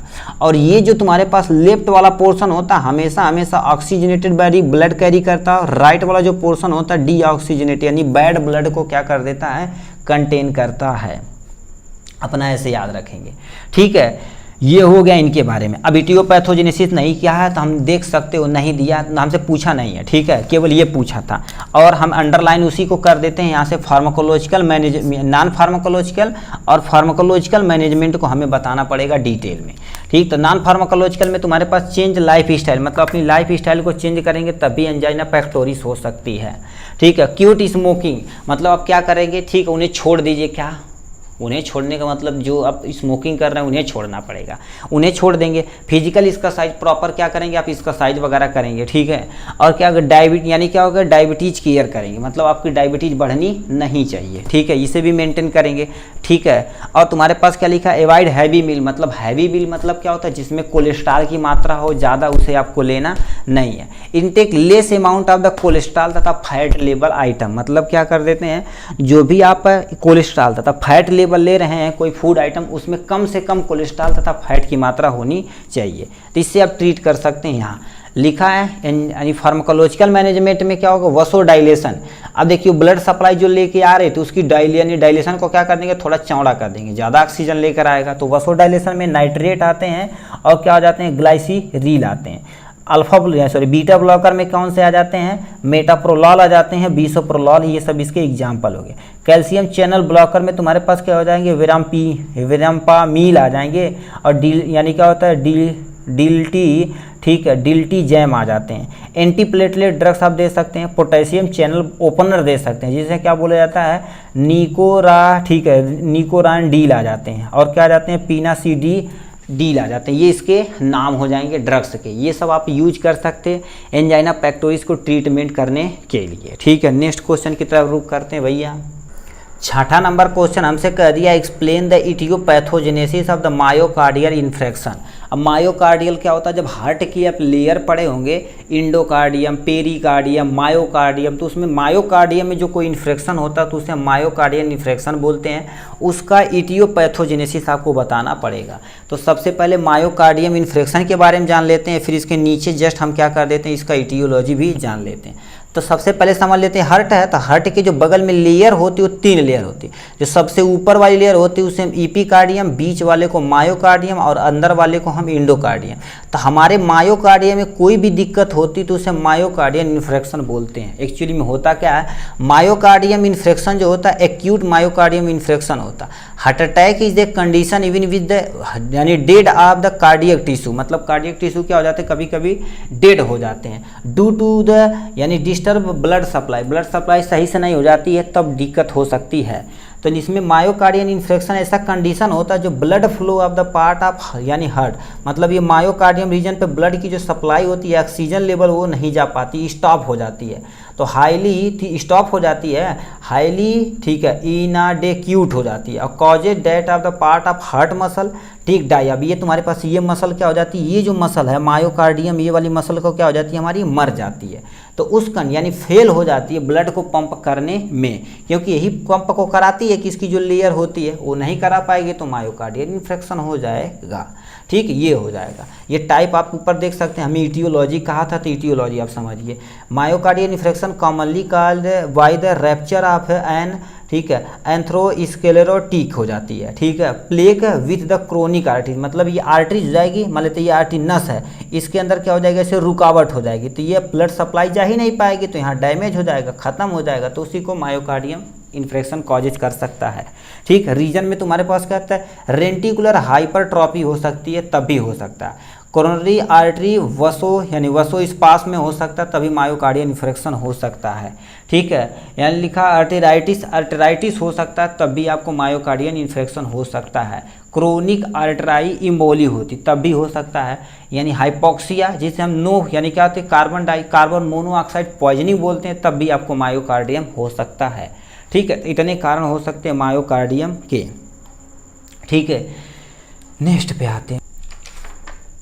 दिलवा तोड़ेला थोड़ा थोड़ा राजा जी, कौन सा क्वेश्चन है जी, 7वां है, 7वां भाई। इसमें 7वां नंबर क्वेश्चन कह दिया है right about the clinical manifestation of megaloblastic anaemia. कहेंगे सर आप गाना गाते हैं, गाना नहीं गाते। देखिए रात को देखा जाए तो इस समय 1:06 हो चुका है। ठीक है, क्या कहते हैं, नींद आ रही है, तो हम इसीलिए कंटिन्यू बोलते जा रहे हैं। ठीक है, और अपनी एक्टिविटी को इंक्रीज कराने के लिए जितना एक्टिव रहेंगे तो हमें नींद भगा सकते हैं। अभी थोड़ा देर हम शांत हो जाए तो ऐसे सूझ जाएंगे, तो इसीलिए हम क्या कर देते हैं। ठीक है, तो right about the clinical manifestation of megaloblastic anaemia के बारे में आपको बताना पड़ेगा। तो आपके सामने ठीक है, ए भाई तो आयरन डिफिशियंसी एनीमिया है जी, हमें मेगलोब्लास्टिक एनीमिया यहाँ नीचे दिया इसके बगल में। ठीक है, मेगलोब्लास्टिक एनीमिया को आपको डिफाइन करना भी एक कह रखे हैं भैया, ई का कहत हवा हो तू वाह एनीमिया कहते हैं तो के कमजोरी धैले बा बोलते हैं ना। ठीक है, वो धली कमजोरी राजा जी वाला गाना सुने होंगे ना भोजपुरी में। ठीक है, तो वही चीज़ें यहाँ से बोल रहा है, मेगलोब्लास्टिक एनीमिया क्या होती है, खून की कमी हो गई भाई इनको। ठीक है, भूख प्यास मर गई है इनकी। तो मेगलोब्लास्टिक एनीमिया क्या होती है, megaloblastic anaemia is a condition in which bone marrow make large structurally abnormally immature RBC due to the lack of vitamin B12, B9 तथा फोलिक एसिड। कहने का मतलब क्या कह रखा, मेगलोब्लास्टिक एनीमिया एक ऐसी कंडीशन होती है जो हमारी बोन मैरो होती है, जो क्या बनाती है, आरबीसी यानी ब्लड का फॉर्मेशन करती है, कौन, बोन मैरो कर देता है। अब जब वो क्या कर देती है, स्ट्रक्चरली देखा जाए तो एबनॉर्मल तथा एन इमेच्योर आरबीसी को प्रोड्यूस करता है। ठीक, अब देखिए इमेच्योर यदि आरबीसी होगी तो हमारा ब्लड में क्या हो जाएगी, फोलिक एसिड।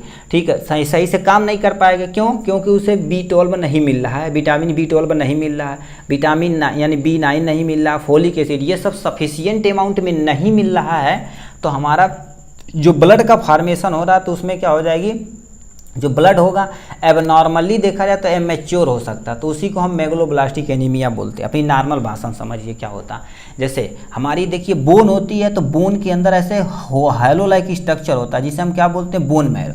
बोन मैरो के अंदर से ही ब्लड का फार्मेशन होता है। हमारे ब्लड के फार्मेशन के लिए क्या चाहिए, B12 चाहिए और B9 चाहिए, और तुम्हारे पास क्या आना चाहिए, फोलिक एसिड होना चाहिए। ठीक है, फोलिक एसिड होना चाहिए। अब ये इनका जब प्रॉपर अमाउंट में मात्रा नहीं है तो ब्लड का फार्मेशन तो होगा, तो हमारे जो भी ब्लड का फार्मेशन होगा आरबीसी जो रहेगी वो क्या रहेगी, इमेच्योर, सही से मैच्योर नहीं रहेगी, एबनॉर्मल उसका स्ट्रक्चर रहेगा। तो उस कंडीशन को हम मेगलोब्लास्टिक एनीमिया बोलते हैं। ठीक है, इसका इटियोलॉजी में क्या देखा, लॉक ऑफ फोलिक एसिड, यानी फोलिक एसिड आपके डाइट में नहीं है, इसलिए बोलते हैं साग बरियारे पीटल करवाओ।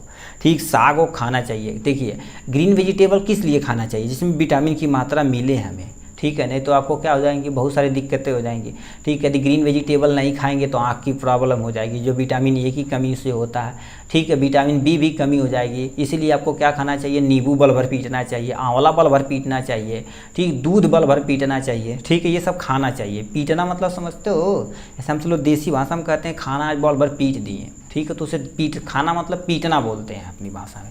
ठीक है, ये हो जाएगा इनके बारे में। नेक्स्ट में लिखा है लॉक ऑफ, ठीक है, यानी लॉक ऑफ द, यानी क्या लिखा है, ठीक है, कोबालामीन, यानी विटामिन बी जो 12 है अपने खाने में नहीं पाई जाती है। इंटरनल ब्लीडिंग, कभी कभी इंटरनल ब्लीडिंग हो जाएगी तभी मेगलोब्लास्टिक एनीमिया हो सकता है। प्रेगनेंसी के दौरान तो खाना ही खाना है, यानी प्रेगनेंसी के दौरान आपको क्या करना है, आयरन की गोली प्रॉपर अमाउंट में लेनी है, कैल्शियम की गोली लेनी है, प्रोटीन की मात्रा लेनी है, ऐसे आपको क्या करना, मेंटेन करना पड़ेगा, नहीं तो बेबी जो रहेगा उसे एनीमिया हो सकती है, मदर को भी यानी कमजोरी हो सकती है। ठीक, ये हो सकती है।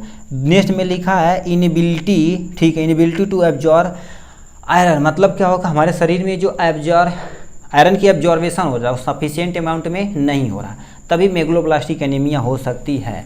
ठीक है, तो ये होगा पैथो, यानी इटियोलॉजी हमसे पूछा था, पैथोजेनेसिस भी यहाँ से देख सकते हैं, जिससे में ज़रूरत नहीं है। ठीक है, आप केवल देख सकते हैं। ठीक है, ये मेगलोब्लास्टिक एनीमिया। नेक्स्ट क्वेश्चन हमसे पूछ दिया, यहाँ से आ जाता। ठीक, नेक्स्ट क्वेश्चन हमसे कह दिया क्या, यहाँ से आ जाते हैं। ठीक, कहाँ चला गया जी, what is covid, covid actually में होता क्या है और उसका क्लिनिकल मैनिफेस्टेशन ऑफ कोविड-19, मतलब इसका लक्षण क्या होता है, इसके बारे में आपको बताना पड़ेगा यहाँ से। ठीक है, जैसे कोरोना आया था ना, देखिए कोरोना आया था, कईयों की ज़िंदगी को तबाह कर दिया था।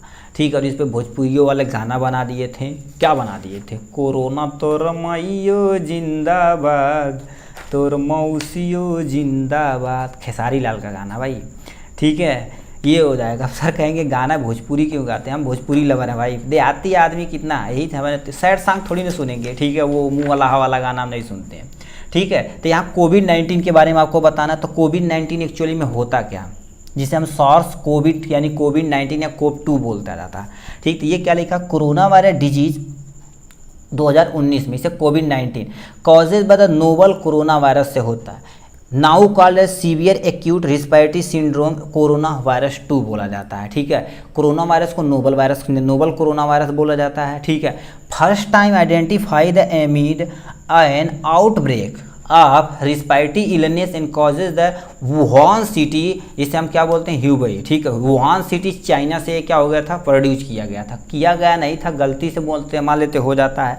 ठीक, इससे भी हो सकता है। ठीक है, बहुत सारे देश क्या कर रहे थे, ये बायोलॉजिकल वेपन का प्रयोग कर रहा है। तो ये हो जाएगा कोविड-19 के बारे में, मतलब सिंपल सा कोविड-19 एक तरह का सार्स यानी severe acute respiratory syndrome corona virus disease है, जिसमें होता क्या हो गया, ये रिस्पिरेटरी यानी इलनेस को, मतलब सबसे तगड़ा यह इफेक्ट करता है, रिस्पिरेटरी ट्रैक को ये इफेक्ट करता है। ठीक है, वुहान सिटी से ये प्रोड्यूस यानी निकला हुआ था। ठीक है, इसका इटियोलॉजी यहाँ से देख सकते हैं। ठीक है, हमें इटियोलॉजी नहीं, सीधे हमें क्लिनिकल मैनिफेस्टेशन के बारे में कहा है, तो यहाँ से देख सकते हैं। ठीक है, इससे मोस्ट कॉमन सिम्टम देखा जाए तो सबसे पहले लोगों को फीवर होता था, ड्राई कफ होता था। ठीक है, ट्राइडेस मतलब थकान होती थी। उसके बाद अदर सिम्टम देखा जाए तो एक और पेन होती थी, मतलब उनका सर दर्द, पूरी शरीर दर्द वगैरह करती थी। शोर थ्रोट होता था, मतलब ये शोर वाले जगह पे थ्रोट होता था, फिर डायरिया हो जाता था, फिर हेडेक हो जाता था, दिक्कत हो सकती है, यानी लॉस ऑफ स्पेल मतलब सूंघने की क्षमता उन्हें खत्म हो जाती थी। रेस ऑफ तुम्हारे पास स्किन पे कभी कभी रेसेस पड़ जाते थे, और चेस्ट पेन होता था, प्रेशर होता था, ब्लड प्रेशर, ठीक है, ये सब होती थी जिससे आदमी की डेथ हो जाती थी। तो ये हो जाएगा कोविड-19 के बारे में। ठीक है, नेक्स्ट पे आते हैं। ठीक, अब हेपेटाइटिस क्या होता है ये भी हमसे क्वेश्चन पूछा, क्या रखा, short note on hepatitis and their type के बारे में बताना पड़ेगा। ठीक, तो हेपेटाइटिस क्या होता है, hepatitis is a condition of liver inflammation as the result of and the injury and infection. कहने का मतलब हेपेटाइटिस देखा जाए तो एक वायरल डिजीज होता है जो सबसे पहले क्या कर देता है, हमारी लीवर पे इन्फ्लामेशन, सूजन कर देता है, और हमारे यानी जो लीवर है उसे क्या कर देगा, इंजर्ड और इन्फेक्शन कर देगा, क्योंकि अब पूरे शरीर पे इसका हो जाएगा कब्जा, क्योंकि हमारे शरीर की सबसे बड़ी ग्लैंड क्या होती है, लीवर ही होती है। देखा, the most common causes of hepatitis is A hepatitis virus होता है जो वायरल इन्फेक्शन कॉजेज करता है।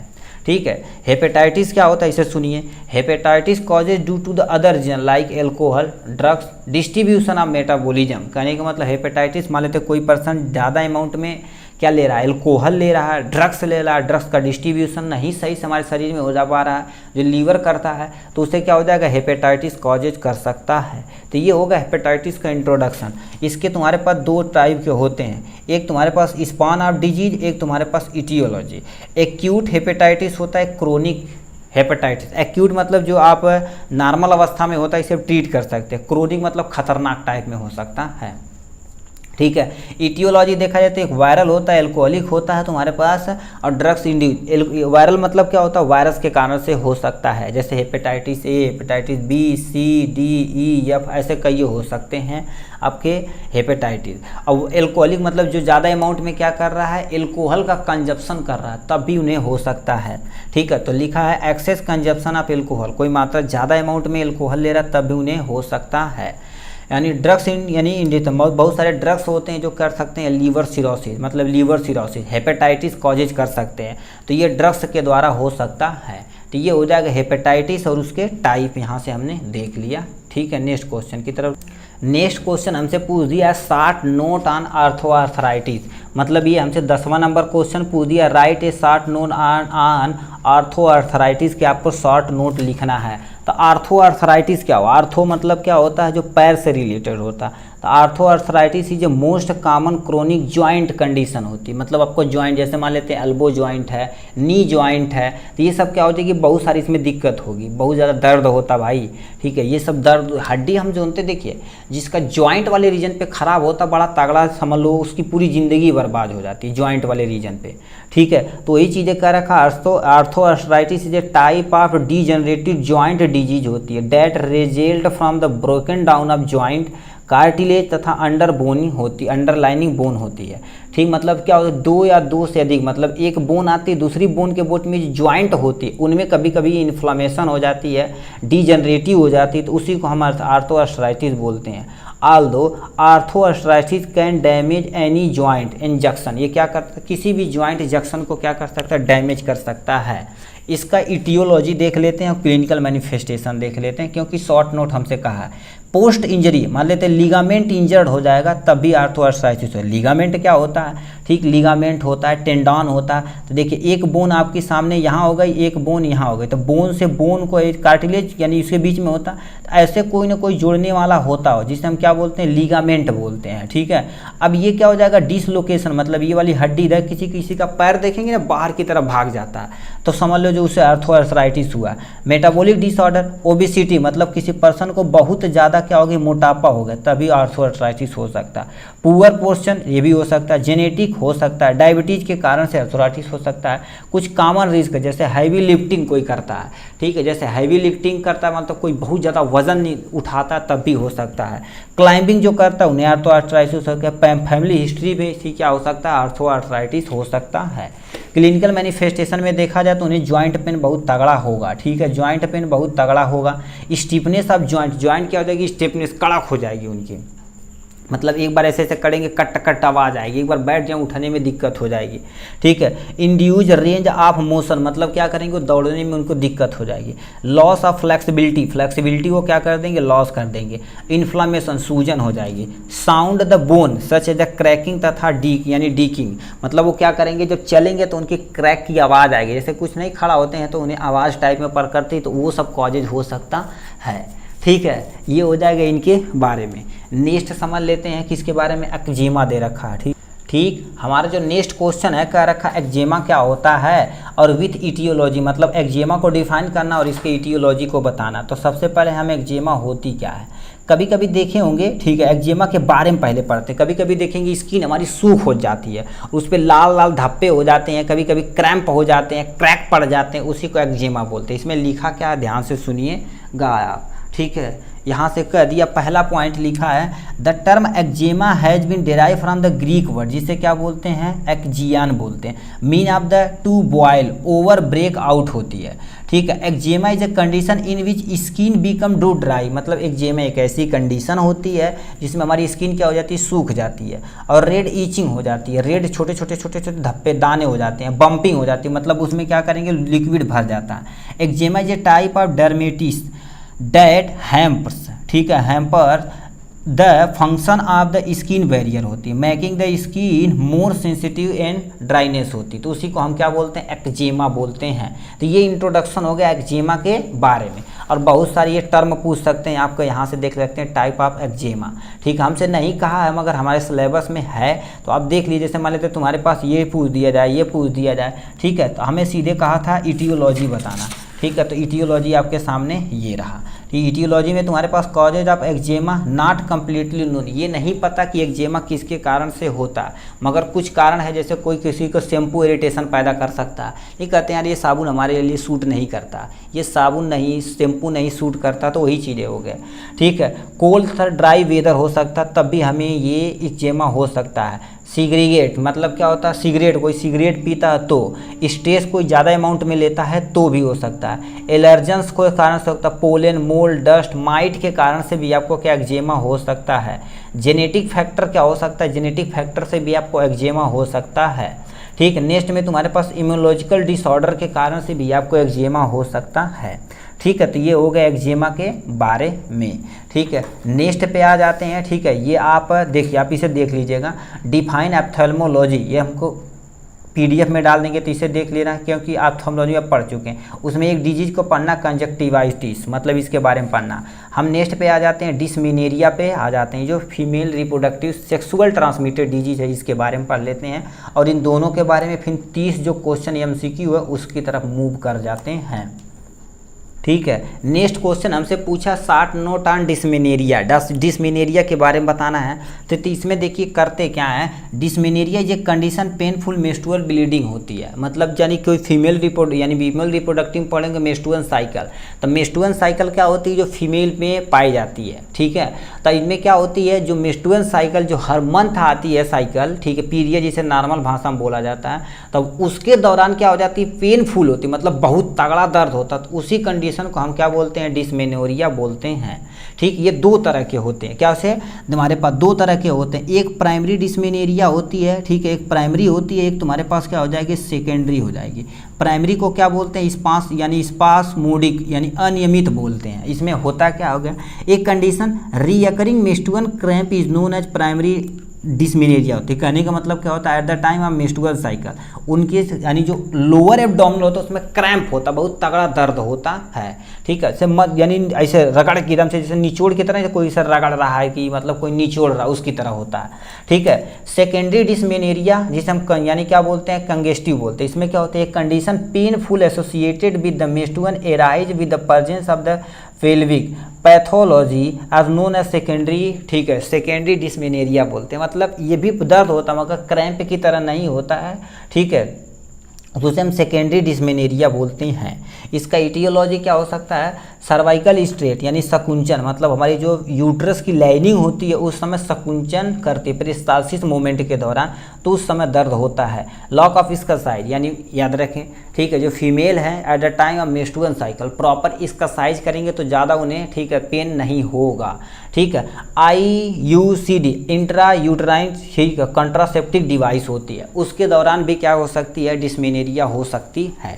ठीक है, इसका फार्माकोलॉजिकल मैनेजमेंट देखा जाए तो क्या होगा, फिमेनेट ग्रुप के एक केमिकल आता है जिसे हम क्या मेफोनॉनिक एसिड मेफ्टॉल इस्पास के नाम से आता है, वो फीमेल को दी जाता है, मगर मोस्टली दिया जाता है एनाफोटान, एक दिया जाता है एनाफोटान टैबलेट आता है उसको दिया जाता है, और एसिलाक 300 या 150 दे सकते हैं गैस के रूप में। ठीक है, और क्या होगा, प्रोपियोनिक एसिड डेरिवेटिव आता है, जैसे आइबुप्रोफेन बोलते हैं यानी नेप्रोजेन बोलते हैं, मगर मोस्टली ये यूज किया जाता है एक जो बोलते हैं, ठीक है, एनाफोटान जो बोले थे उसके बारे में आता है।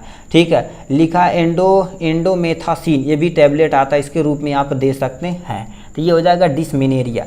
इसी में हमसे नेक्स्ट क्वेश्चन पूछा है यहाँ से। ठीक है, नेक्स्ट क्वेश्चन हमसे कह दिया है right step to prevent HIV and कोविड-19 इन्फेक्शन, मतलब किसी पर्सन को कोविड-19 हुआ है या तुम्हारे पास यानी HIV हुआ, तो कैसे उसे हम प्रिवेंट कर सकते हैं। तो HIV को प्रिवेंट करने के लिए क्या करेंगे, काउंसलिंग करेंगे, सपोर्ट करेंगे। पहले लोगों को देखेंगे, अच्छा इन्हें HIV हुआ तो प्रॉपर अमाउंट में चेकअप कराएंगे, प्रॉपर मेडिसिन देंगे, मतलब उसे हम काउंसलिंग करेंगे, उन्हें सपोर्ट प्रोवाइड करेंगे। शेड्यूल टू फॉलो, अब प्लान करेंगे, मतलब शेड्यूल उन्हें फॉलो करने के लिए देंगे कि प्रॉपर अमाउंट में मेडिसिन खाइए, प्रॉपर चेकअप कराइए, HIV का चेकअप होता है। ठीक है, नेक्स्ट में अवॉइड अननोन सेक्सुअल, ठीक है, सेक्सुअल इंटरकोर्स अननोन ह्यूमन, मतलब किसी पर्सन को यदि कोई फीमेल पार्टनर है या मेल पार्टनर है उसे यदि जानते तभी आप सेक्सुअल में इन्वॉल्व होइए, नहीं तो नहीं होइए। ठीक है, यानी use condom every time sex है, यानी यू हैव सेक्स, मतलब आप सेक्स के दौरान करते हैं तो यानी कंडोम का यूज करिए, मेल और फीमेल दोनों इस टाइम प्रेजेंट है। ठीक है, गेट टेस्ट फॉर HIV, मतलब क्या होता है, यदि आपको लगता है तो HIV आप चेक करा सकते हैं ₹1 में हॉस्पिटल पे, अपने नज़दीकी डिस्ट्रिक्ट हॉस्पिटल पर जाकर। लिखा डू नॉट इंजेक्ट ड्रग्स, मतलब क्या करें, ड्रग्स को इंजेक्ट न कराएं। Eight the time of saving को ब्लड का चेंज करवाएं, ब्लड जो ब्लेड होता है उसी का चेंज करवाएं। तो ये सब हम क्या कर सकते हैं, HIV को प्रिवेंट करा सकते हैं। कोविड-19 को कैसे प्रिवेंट कर सकते हैं, कोविड-19 treat differ on the basis of the severity and symptom के द्वारा हम क्या कर सकते हैं, उन्हें देख सकते हैं, जैसे सिम्टम रहता है उसी के अनुसार हम ड्रग्स दे सकते हैं। फिर क्या लिखा है, wear mask at the public place, मतलब आपको पब्लिक प्लेस पे क्या करना पड़ेगा, मास्क को पहनना पड़ेगा। एवॉइड हैंडशेक, मतलब किसी से हाथ मिलाने से थोड़ा सा एवॉइड करेंगे। ठीक है, यूज सॉप तथा डिसइंफेक्टेंट हैंड वॉश, मतलब आप हाथ धोते समय क्या करेंगे, साबुन का प्रयोग करेंगे। ठीक है, और डिसइंफेक्टेंट की तरह प्रयोग करेंगे। डिसइंफेक्टेंट मतलब ऐसा कोई चीज़ जिससे इन्फेक्शन को हम क्या कर सकते हैं, सही कर सकते हैं, कि नहीं कि हाथ होता है इसे पोछिया लिए खाना खा लिए। ठीक है, ऐसा नहीं करना है। ठीक है, avoid crowd and close contact, मतलब जहाँ बहुत ज़्यादा भीड़ भाड़ रहा है तो वहाँ नहीं जाना है। ठीक, मतलब किसी को क्लोज कॉन्टैक्ट नहीं करने से, किसिंग हो गया इस दौरान नहीं करना है। ठीक, किसी को हैंडशेक नहीं करना, टॉवल का शेयर नहीं करना, इन सब की चीज़ से क्या कर सकते हैं आप, यूज नहीं कर सकते, जिससे हम कोविड-19 को बचा सकते हैं। तो इस तरह से देखा जाए तो हमने शॉर्ट क्वेश्चन आंसर को डिटेल में कवरअप किया, लॉन्ग क्वेश्चन आंसर को हमने डिटेल में कवरअप किया। अब बचा हुआ तुम्हारे पास नीचे ये, ठीक है, ये पार्ट C में जो पूछा जाता था इसे भी हम कवरअप कर लेते हैं, तो हमारा सुपर 25 क्वेश्चन की जो सीरीज जारी की गई थी इसकी एंडिंग हो जाएगी। ठीक है, तो इसे आप ध्यान से सुनिएगा, यदि आता है तो अच्छी बात, नहीं आता तो आपका है भाई बताने ही वाला है।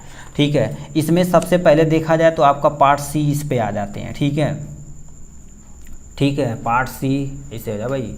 ठीक है, पार्ट C आ जाते हैं, यहाँ से दिख रहा है ना जी, मोबाइल ये तिरछा है। ठीक, चलो कोई टेंशन नहीं।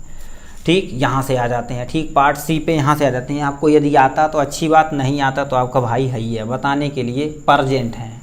ठीक है, इसमें क्या क्या कह दिया भाई। ठीक, इसमें क्या पूछ दिया है, शॉर्ट 1 नंबर 2 नंबर 3 यहाँ से आ जाते हैं। ठीक है, अब पहला ही क्वेश्चन आप कमेंट बॉक्स में लिख के दिखाएंगे। ए टिपिकल एक्जिम यानी क्या होता है, एक्जिमा आपको बता दिया गया। ट्रिगर किसके द्वारा ट्रिगर होता, तो यहाँ से आपको फिलअप कर देना है। यदि आप एक यानी एक्जिमा का यदि नोट पढ़ेंगे, ठीक है, तो उसमें पहला ही क्वेश्चन आपको ये बताया गया है। ठीक है, अब तुम्हारे पास, ठीक है, ये हो जाएगा। ये तो पहला पार्ट A में वो देखते हैं, पहले पार्ट A B इधर देखते हैं। ठीक है। ये हाँ, ये वाला तुम्हारे पास पहले पार्ट का है। ठीक है, हम पहले पार्ट कैसे कर दिए भरने से। ठीक है, यहाँ से आ जाते हैं पहले पार्ट में, यहाँ देखते हैं। तो लिखा है treatment of disease mean of the drugs is known as, मतलब किसी ड्रग्स के द्वारा किसी भी डिजीज का ट्रीटमेंट करते उसे कहा क्या जाता है, फार्माकोकाइनेटिक्स बोला जाता है या फार्माकोडायनेमिक्स बोला जाता है, या उन्हें क्या बोलते हैं फार्माकोथेरापेटिक्स बोलते हैं या फार्माकोजेनेटिक्स बोलते हैं। उन्हें क्या बोला जाता है, फार्माकोथेरापेटिक्स बोला जाता है। NLEM standard for national essential list of essential medicine, जो आप किसमें पढ़े हैं अभी, जल्दी से पढ़ के आए, लाइन इथिक्स में पढ़कर आए हैं। ठीक है, तो यानी लिखा है नेशनल लिस्ट ऑफ मेडिसिन, ये नहीं है। National list of essential market, ये नहीं है। National list of essential medicine, मतलब ये वाला इज द करेक्ट ऑप्शन, यहाँ से हो गया। नेक्स्ट में क्वेश्चन पूछे हैं the prescriber should be take of the following है, मतलब कोई डॉक्टर है यदि प्रिस्क्राइब कर रहा है ड्रग तो क्या सोचता है, वो मैक्सिमम इफेक्टिवनेस होना चाहिए, ये सही है। उन्हें मिनिमम रिस्क, मतलब रिस्क कम से कम होना चाहिए। मिनिमम कास्ट, मतलब वो भी कम से कम पैसे में मिले। All of these is the correct option, यहाँ से हो जाने वाला है। ठीक है, एडवाइज द मिनिमम, ठीक है। लिखा है मेजर ब्लड प्रेशर, मतलब क्या होता है, ब्लड प्रेशर को मेजर करने के लिए किसका प्रयोग करते हैं, तो किसका करते हैं, स्फेग्नोमानोमीटर का प्रयोग करते हैं। इसमें क्या रखा, इफ ब्लड प्रेशर 120/80 mmHg है तो इसमें सिस्टोलिक प्रेशर क्या रिप्रेजेंट करता है, कितना, 80, या सॉरी 80 नहीं 120 होता सिस्टोलिक प्रेशर, जो इस पे मार देना, इस पे। ठीक, angina pectoris occurs when what organ does not enough oxygen supply, मतलब एंजाइना पेक्टोरिस होता है तो किस आर्गन पे हमारा इनफ अमाउंट में, सफिशियंट अमाउंट में ब्लड यानी ऑक्सीजन नहीं पहुंच पाता है, तो हार्ट पे नहीं पहुंच पाता। तो अभी क्योंकि एंजाइना पेक्टोरिस हार्ट से रिलेटेड था। ठीक, नेक्स्ट पे आते हैं। ठीक है, लिखा है LBL, जिसे हम low density lipoprotein cholesterol is bad cholesterol, सही है, यानी बिकॉज टू मच, ठीक है, too much in our blood can be lead to, क्या कर सकता है, ओबेसिटी पैदा करेगा, डायबिटीज पैदा करेगा, ठीक है, आर्थरोस्क्लेरोसिस करेगा। तो मतलब ऑल ऑफ दीज पे आपको क्या कर देना है, इस पर टिक मार देना है यहाँ से। ठीक है, नेक्स्ट क्वेश्चन पूछें the term heart failure mean of the heart has stop working completely, तो ये ट्रू है कि फॉल्स। तो यानी देखा हार्ट फेलियर में क्या हो जाता, पूरी तरह से हमारा हार्ट क्या हो जाता है, काम करना बंद कर देता, तो हार्ट फेल बोलते हैं, ट्रू हो जाएगा। ठीक है, लिखा emphysema is mark bye, emphysema किसके, यानी एम्फाइसेमा किससे रिलेटेड है, हमारे लंग्स से रिलेटेड है, एल्बुलाई वाले रीजन से। तो इसमें लिखा क्या, inflammation of nasal passage, no. ठीक है, यानी twisting of trachea, no. Damage of alveolar wall, alveoli वाल जो होती है वो डैमेज हो जाती है। 10वां number, which among these are the long term medication use in asthma, मतलब इसमें से कौन सी ऐसी दवा है जो लॉन्ग टर्म में तो यूज की जाती है। ठीक है, लिखा है तुम्हारे पास क्या रखा है, जैरिक, ठीक है, जैफीर लू या लूकोकॉस्ट, ये तो प्रयोग किया जाता है। मोन्टिलाकॉस्ट ये भी किया जाता है। इनहेलेशन कॉर्टिकोस्टेरॉइड, मतलब इस तरह से देखा जाए तो all of these is the correct option आपके सामने ये रहा। ठीक है, नेक्स्ट पे हम आ जाते हैं। ठीक है, नेक्स्ट पे आ जाते हैं, इसमें हम पार्ट सी देख लेते हैं भाई। ठीक है, पार्ट सी इसका हम देख लेते हैं यहाँ से। ठीक है, इसमें क्या कर दिया है, पार्ट सी यहाँ से देख लेते हैं, आपके सामने ये रखा। ट्यूबरकुलोसिस कॉजेज बाय, ट्यूबरकुलोसिस किसके काजेज से होता है, माइकोबैक्टीरियम, ठीक है, माइक्रोबैक्टीरियम ट्यूबरकुलोसिस होता है। क्या होता है, ट्यूबरकुलोसिस के कारण से होता है, ये काजेटिव एजेंट है टीबी का। ठीक है, पोलियोनेफ्राइटिस इज इन्फ्लामेशन ऑफ, इन्फ्लामेशन, ये जो सेम टू सेम क्वेश्चन आपके, ठीक है, पेपर 2023 में पूछा गया है। ठीक है, ये पेपर 2023 का है, तो इसमें पूछा हुआ था। ठीक है, कहाँ गया और कहाँ गया बेटा,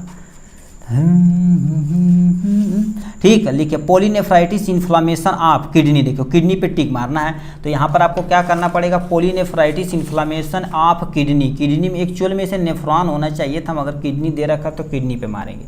majorly affected organ by hepatitis, मतलब हेपेटाइटिस में कौन सा ऑर्गेन ज़्यादा इफेक्ट होता है, तो ये भी पूछा गया था 2023 में, तो लीवर होता है।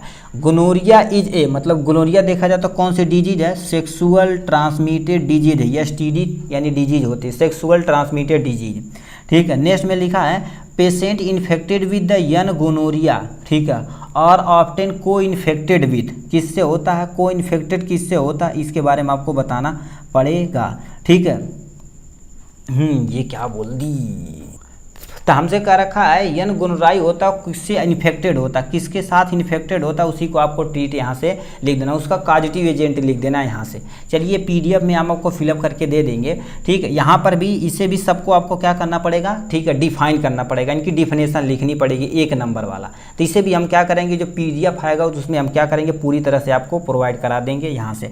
फुल नेम ऑफ सार्स, इसे आप प्लीज़ कमेंट बॉक्स में लिख के दिखाइए, क्योंकि कोविड-19 वाले पे ये आपको बता दिए थे, ठीक है। नेक्स्ट क्वेश्चन आ जाते हैं यहाँ से पार्ट सी पे, इस पे क्या रखा है यहाँ पर आ जाते हैं, ठीक है। इस पे भी आपको क्या करना है, बहुत सारी चीज़ें आपको, ठीक है, पीडीएफ में प्रोवाइड करा दी जाएगी, ठीक है। तो इसमें तुम्हारे पास पहला क्वेश्चन यहाँ से लिखा है एक्जेमा, ठीक है, यानी a topical eczema can be triggered by, किसको ट्रिगर करती, इसके यानी किसके द्वारा ट्रिगर की जाती, किसके द्वारा की जाती उसको बताना। डिप्रेशन कौन काजेज करता है, लाइफ स्टाइल हो सकती है, ठीक है, मान लेते डिवोर्स हो गया, ब्रेकअप हो गया, पैसा नहीं है, इलनेस हो गया, तो डिवेस यानी तुम्हारा डिप्रेशन हो सकता है। प्री मेंस्ट्रुअल सिंड्रोम क्या होता है, मतलब प्री मेंस्ट्रुअल सिंड्रोम देखा जाए तो इसमें क्या होती है, पहले ही मतलब मेंस्ट्रुअल साइकिल से पहले ही क्या हो जाती है, मेंस्ट्रुअल पीरियड आ जाता है। इन्फ्लामेशन ऑफ आईलिड, यानी हमारी आंखें जब फूल जाती है तो उसे हम क्या बोलते हैं, ठीक है, ब्लैंक, ठीक है, ब्लैंक, ठीक है, ब्लैंफेरिटिस बोलते हैं, ठीक है, इसमें ये हो जाएगा। PCO the first describe by, PCO को पहले डिस्क्राइब किए थे, कौन किए थे, स्टैन, ठीक है, स्टैन एंड लेविन, ठीक है, लेविनथॉल करते हैं कब, इन 1935 में किए थे। अब एंटी माइक्रोबियल ड्रग्स क्या होती है, ऐसी दवा जो हमारे पास माइक्रो ऑर्गेनिज्म को ट्रीट की जाती है उसे एंटी माइक्रोबियल ड्रग्स बोलते हैं। हेल्थ प्रॉब्लम में सिरोसिस में कौन सा हेल्थ प्रॉब्लम देखने को मिलता है, भी पीडीएफ में आपको प्रोवाइड किया जाएगा। एस्केबिस क्या होता है, ठीक है, अब यहाँ पर लिखा जॉइंट अफेक्टेड द आर्थराइटिस कौन सा होता है, आर्थराइटिस को डिफाइन कर देना है यहाँ से, ठीक। तो इस तरह से देखा जाए तो हमने सुपर 25 क्वेश्चन में जितना हमने कहा था उसे उतना कवर अप कर लिया। आज के लिए बस इतना ही, फिर मिलेंगे नेक्स्ट वीडियो में नेक्स्ट टॉपिक के साथ, तब तक के लिए bye bye and take care.